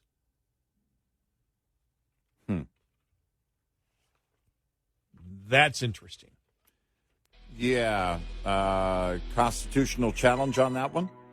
Yeah, but it says he signed into law a plan that would allow foreign nationals with work permits, some of whom are illegal immigrants, to become police officers. So if they have a work permit, how are they illegal? That's temporary, right? Work permit, but it's still legal. Lots of questions on that one.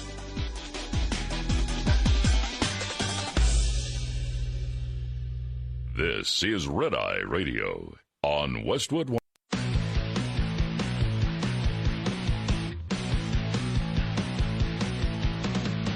Now, it's Red Eye Radio. Gary McNamara and Eric Harley talk about everything from politics to social issues and news of the day. Whether you're up late or you're just starting your day, welcome to the show. From the Uniden America Studios, this is Red Eye Radio. All across America and around the world, we are Red Eye Radio. He is Eric Harley, and I'm Gary McNamara. Hey, it's summer. It's hot. What? Tomorrow will be August. It's hot. What? Just put a little bit of perspective on it because we did talk about the whole climate change thing last hour, and I just happened to come upon this. Wall Street Journal opinion. Elisa Finley. Climate change obsession is a real mental disorder. And all this stuff we sort of talked about last week, but sometimes somebody can write something that I know that I've talked about and the way they organize their thoughts, like, oh, that's beautiful. That's just beautiful. Yeah. And she says, the media wants you to know that it's hot outside. Heat health emergency. Nearly half the U.S. is at risk. CNN proclaimed last week as temperatures climbed above 90 degrees in much of the country. If heat waves were as deadly as the press proclaims, Homo sapiens could not have survived thousands of years without air conditioning. Yet here we are. Humans have shown remarkable resilience and adaptation, at least until modern times, when half of society lost its cool over climate change. A recent Bloomberg headline warns extreme temperatures are hurting our mental health. Apparently now every social problem under the sun is now attributable to climate change. But it's the alarmist stories about bad weather that are fueling mental derangements, not the warm summer air itself. A Bloomberg article cites a July meta-analysis in the medical journal Lancet, which found a tenuous link between higher temperatures and suicides and mental illness. But the study deems the collective evidence low certainty owing to inconsistent study findings, methodologies, measured variables, and definitions. Yeah.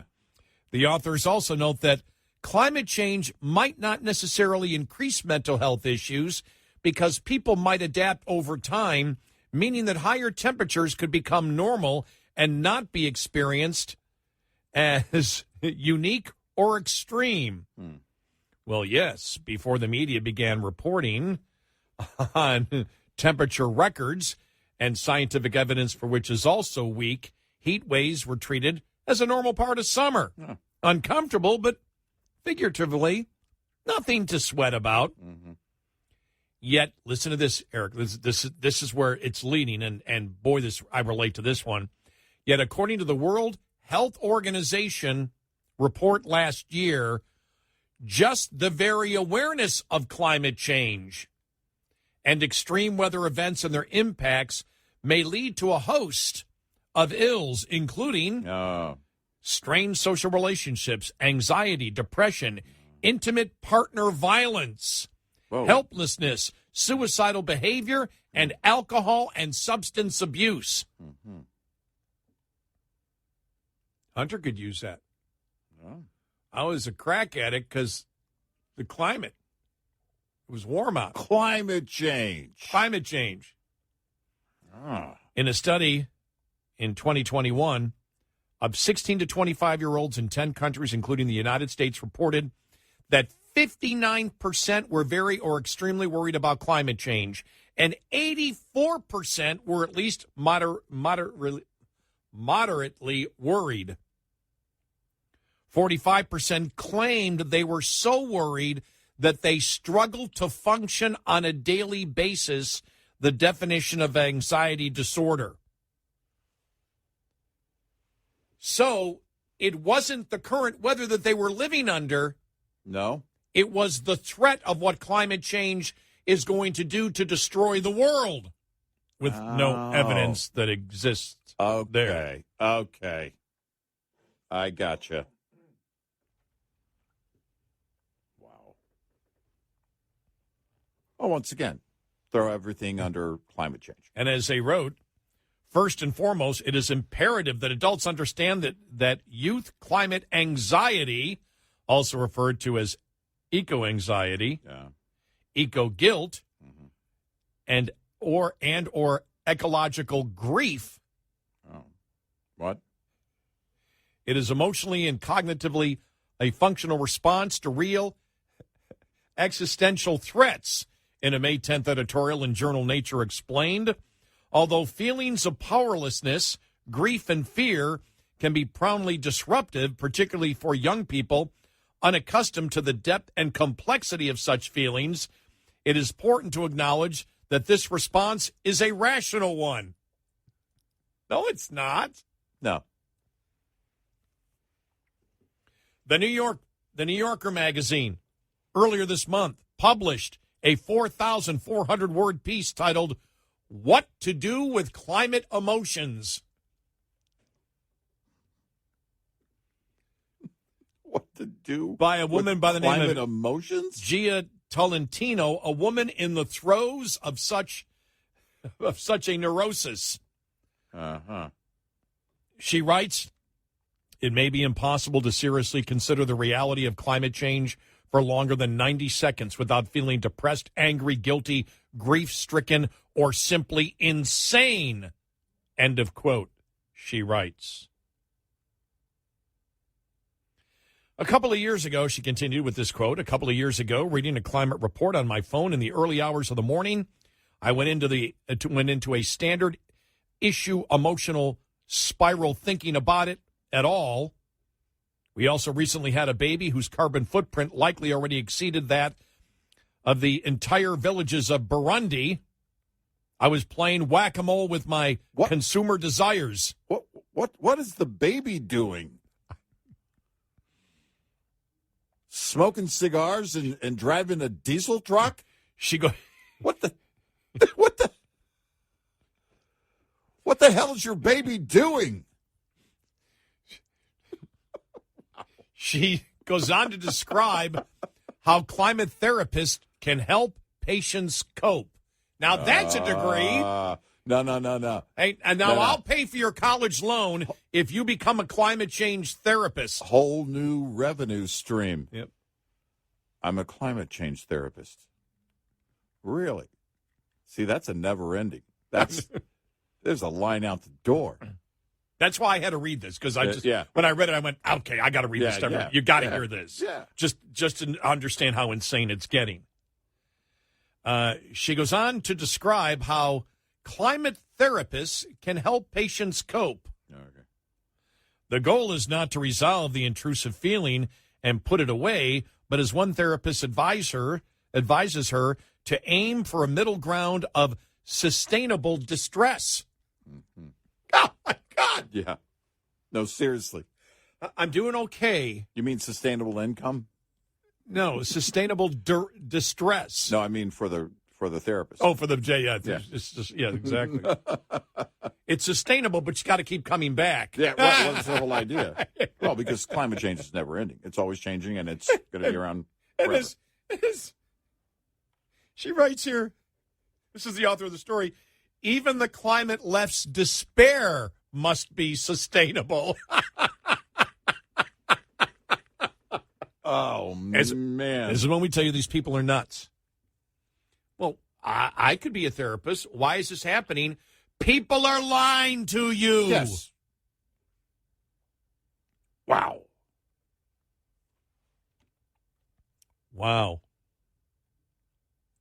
It isn't difficult to notice that today's snowflakes consider hot weather apparent. Yeah, right. Similar to how they perceive normal feelings such as anxiety or sadness. But there's nothing normal about climate anxiety, despite the left's claims to the contrary. Progressives may even use climate change to displace their other anxieties. For instance, about having children. A mental health reporter for Vox recently wrote about climate stress and how some people even grapple with the question of whether to have children because of the human toll on the planet's resources. Mm-hmm.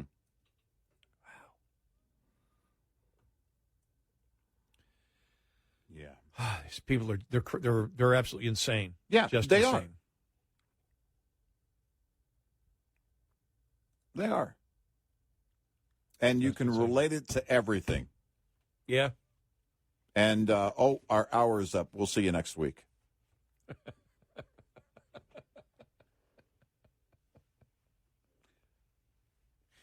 Use sunscreen. Wow. I know.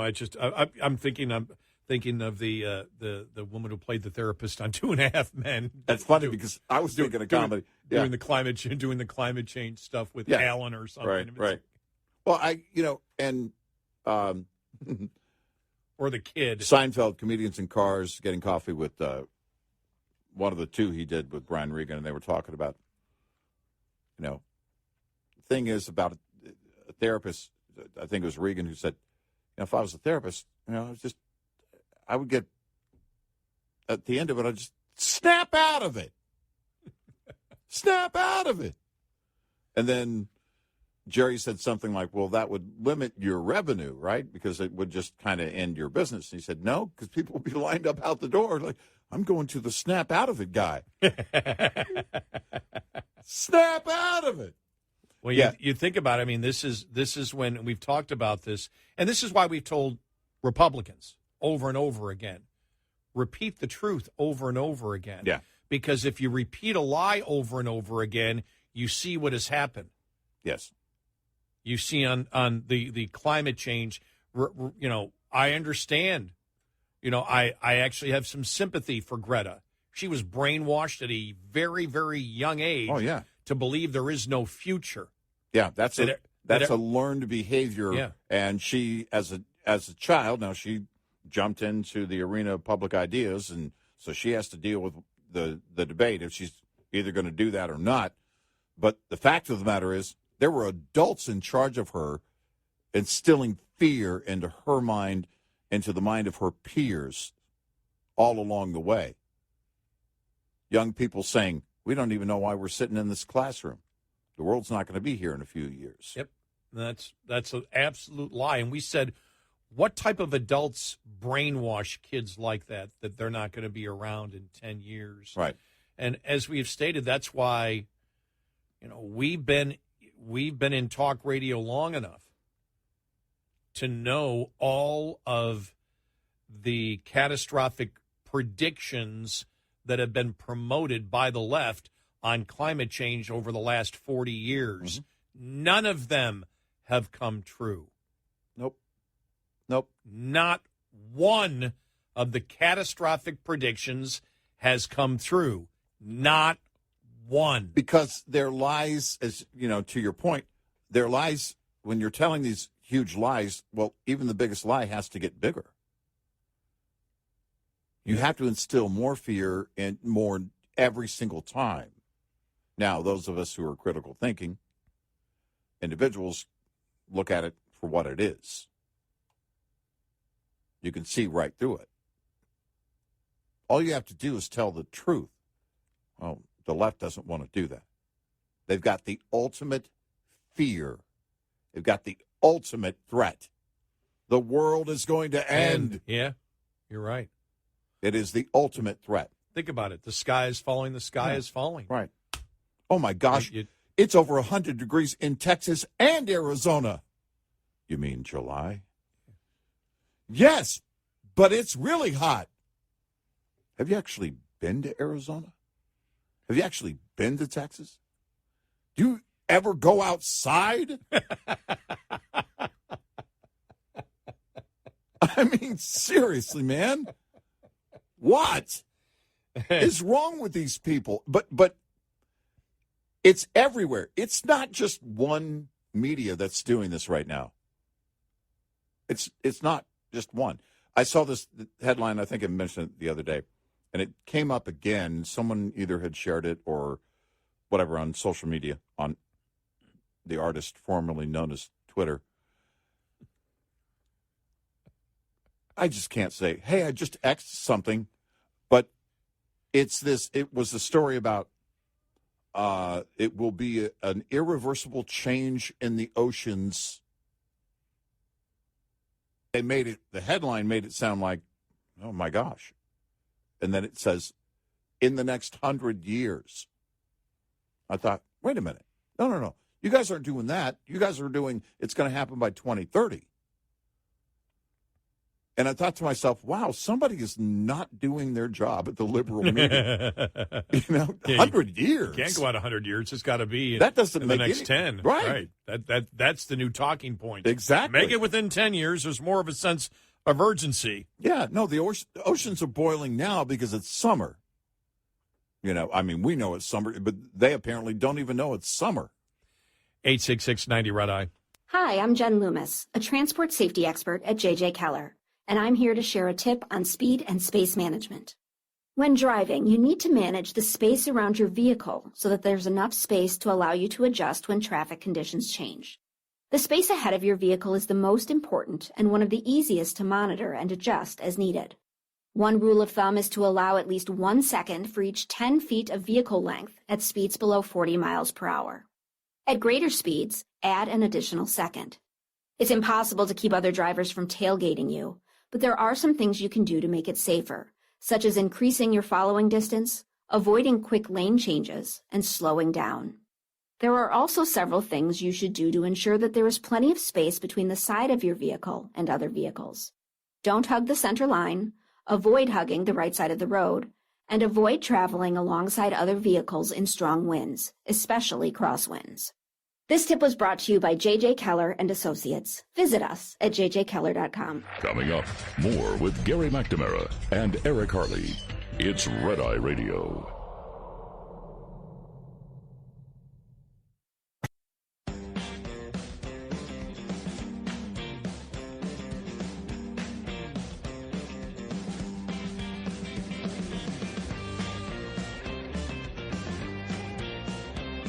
It's Red Eye Radio. He is Eric Harley, and I'm Gary McNamara. So when someone says it's hot today, just respond, it's July. Yeah, it's the way it works. Heat waves happen. No, but it's triple digits. You don't understand. Yeah. No, I do. I do understand weather. I totally understand. I know exactly what we're talking about here. And that's, when you think about this, and we've said this for the longest time, and I remember when the group of students, were they the ones at the White House?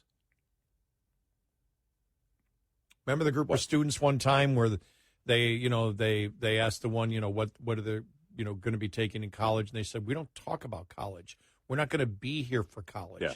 That's why we're so angry. We're not going to be alive. Right. And you and I said, these kids truly believe this. What type of adults tell kids that they have no future, that they'll be dead in 10 years? Who does that? Well, what type of horrendous parent allows that to be taught to their children? Well, and also, what kind of parent is going to actually pay for their college if they are also telling their kids the earth is going to be gone? Sorry, no need in paying for your college. But who does that? Who does that? No, this is what type of reprehensible human being tells that to a child? And every day they live and make sure that their children live in that fear. If you go there as an adult, that's one thing. If you instill that kind of fear to that level in a child, that's reprehensible. Coming up, something that Alan Dershowitz said about the Hunter Biden deal. This is really interesting stuff. Right. It's all lawyers are talking about this, I guarantee. Yeah. Coming up. All right.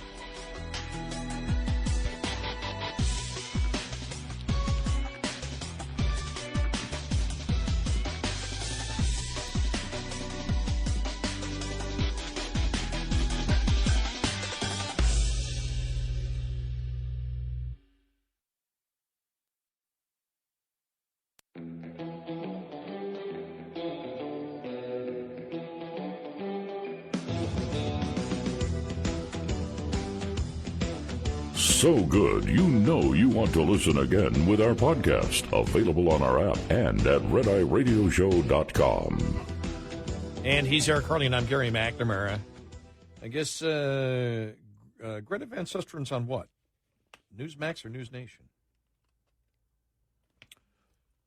I don't know. It says on Saturday, on Friday's broadcast of Newsmax TV's The Record, Harvard Law professor Alan Dershowitz stated that the Hunter Biden plea deal was the opposite, Seinfeld, here we go, of how plea deals usually work, because it sent a message that we don't want to hear from you. We don't want you to testify. Yeah. Host Greta Van Susteren said to him, he was the guest, when you give, I love it, where's she? I don't know. When you give I don't know. I just got that now. When you give immunity to someone as a federal prosecutor, you get something, and they got nothing. This was said to me. What did they get for offering immunity? I've never seen an immunity with hundreds of thousands of dollars swirling out there, and who knows what. He didn't give him anything. It wasn't even, there was no commitment to even sit down and tell them everything. Dershowitz responded quite the opposite. The immunity really sends a message that we don't want to hear from you. We don't want you to testify, and we don't want you to get other people in trouble. Prosecutors... Oh, wow. Okay, my mind is completely blown. Prosecutors know how to twist arms, and they use immunity as a weapon. My By the way, gosh. we said this last week in a different way, but yeah. But prosecutors know how to twist arms, and they use immunity as a weapon. They don't give it away for nothing. And here it seems to have been given away for nothing, especially since they had an open and shut case against him. It's not as if people come in. I've done this on many occasions. I go to the prosecutor and I say, look, you're not going to win this case. Here's our defense, A, B, C, D, and here are the witnesses. And I scare the prosecutor into making a good deal. And there was nothing here to scare the prosecutor. Yeah. The case on the guns was open and shut. The case on the taxes was essentially admitted. So there was nothing to bargain with. Every single criminal lawyer knows that. And we had talked about it last week that, wow, you think about it I think we had talked about it more before we knew about the immunity deal. We had talked about this early on. I don't believe we talked about it after the immunity. We were talking about just giving away, plea bargaining for all of this when you had such a solid case. Why are you plea bargaining to nothing when you've had years of willfully evading taxes? Right. That never happens. Why would you do that? We never even got to the immunity because we didn't know, we weren't for sure of the immunity until, boom. Right. You actually had the judge pointed out. Right. And the whole thing of it being, in the diversion and all that. So then, all right, wow. Because the diversion we knew about before. Right. Yeah. Right. But we didn't know was, that they had hidden everything, right. in there. That, right. But the, because, again, my many years of law expertise, how many seasons of Law and Order were there?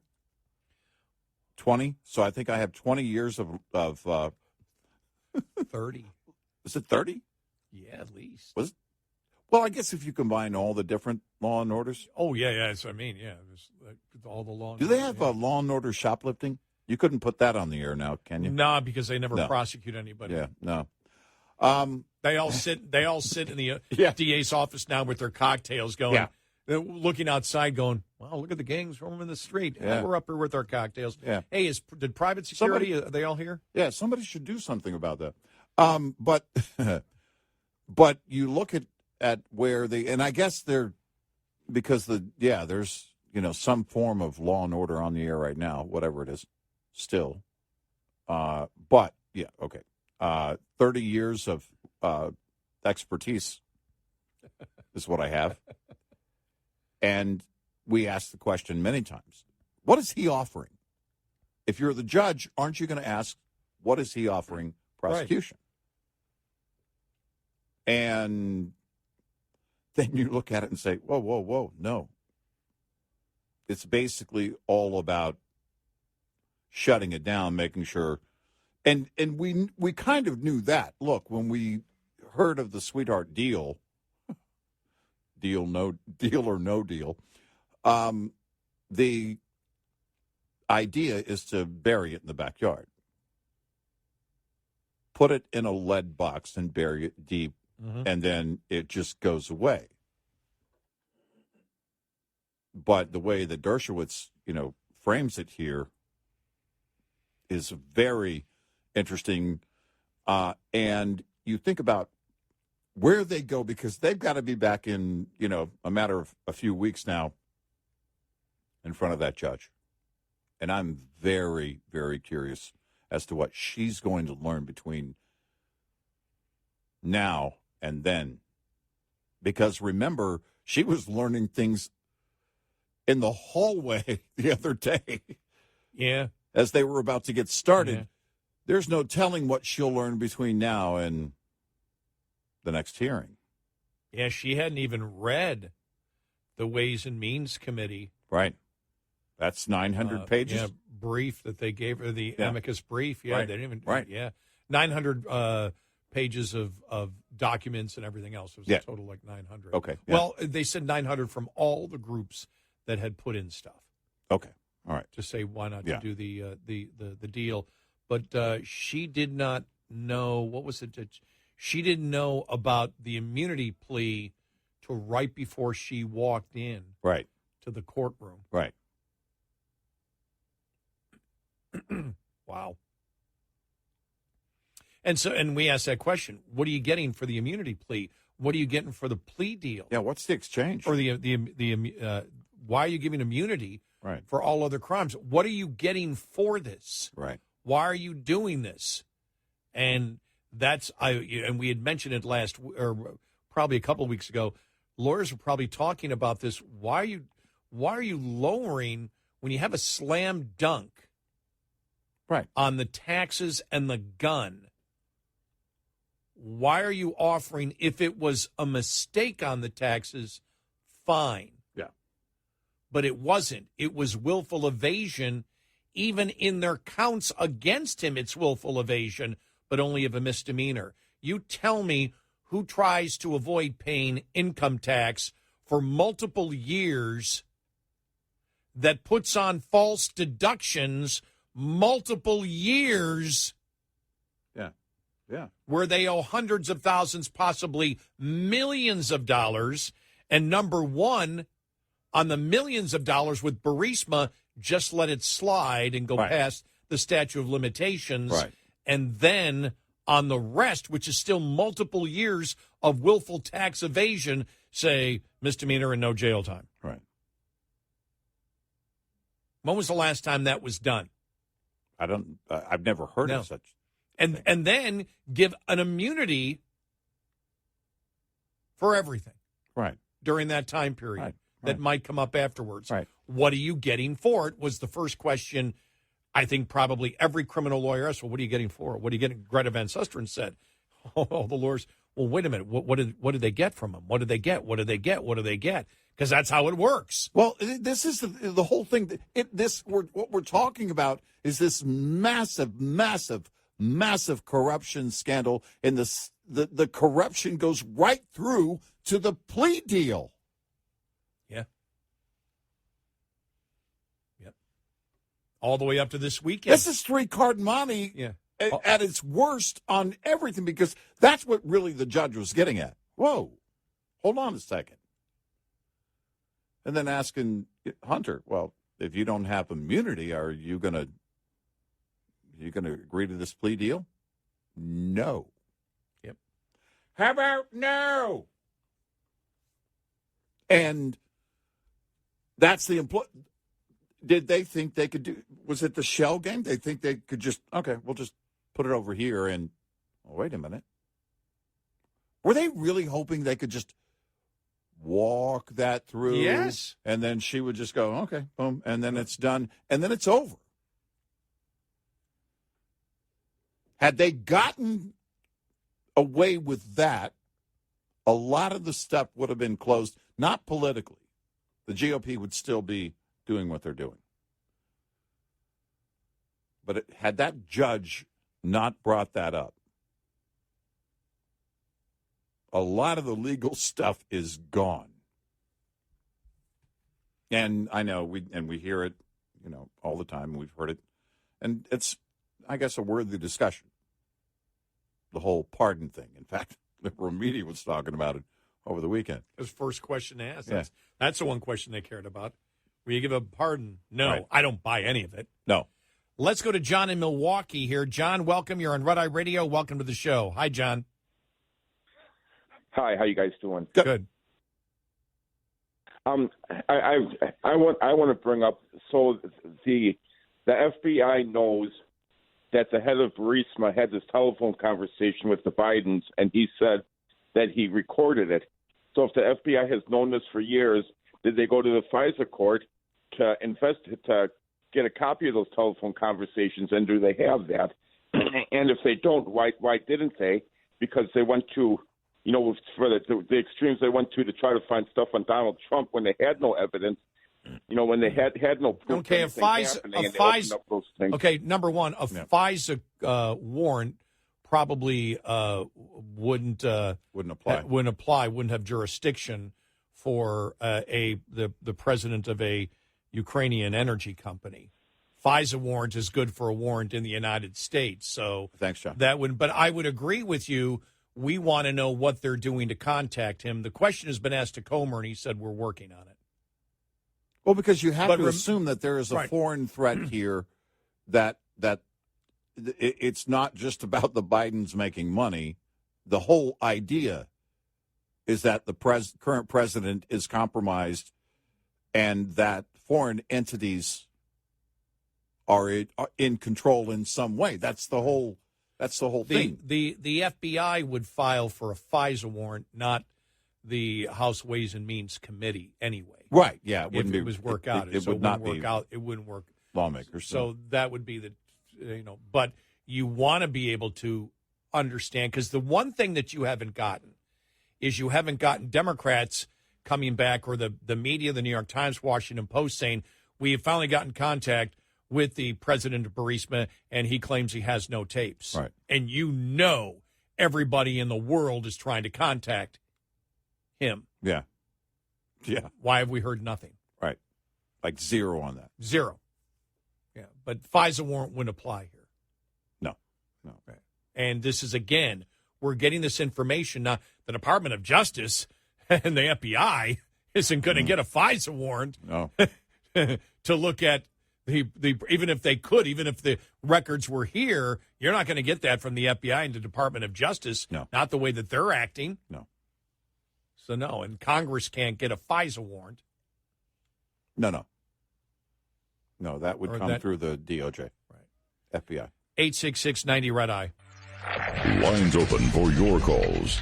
866-90-RED-I on Red Eye Radio.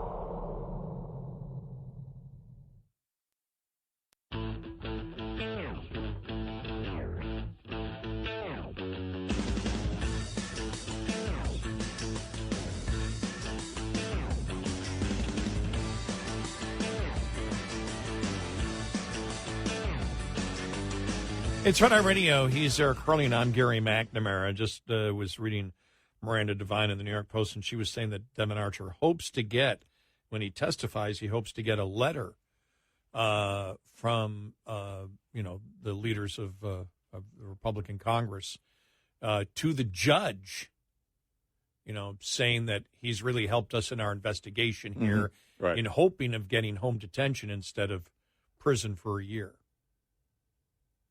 So that would be the hope, which means he would be encouraged to give them something. Because even the political justice system goes, okay, we'll give you something if you give us something, unlike the immunity deal. Even exactly. Yeah, it is that implied show of good faith. That if you demonstrate, a history of cooperation, then maybe the system will go easy on you. Or just tell them you're a coke addict. Get sympathy from every single person in the mainstream media. Yeah, exactly. Yeah. So at 10 a.m. today is when he will testify. This is going to be fascinating because this has the potential to change everything. Yeah, it does. Because then, we said, are they going to evolve this week? Well, what does in business mean? It all depends on what in business means. Right. Was he in business with the sun? Well, it all depends what that means in business. Exactly. He was in business for all the legal stuff, none of the illegal stuff. Exactly.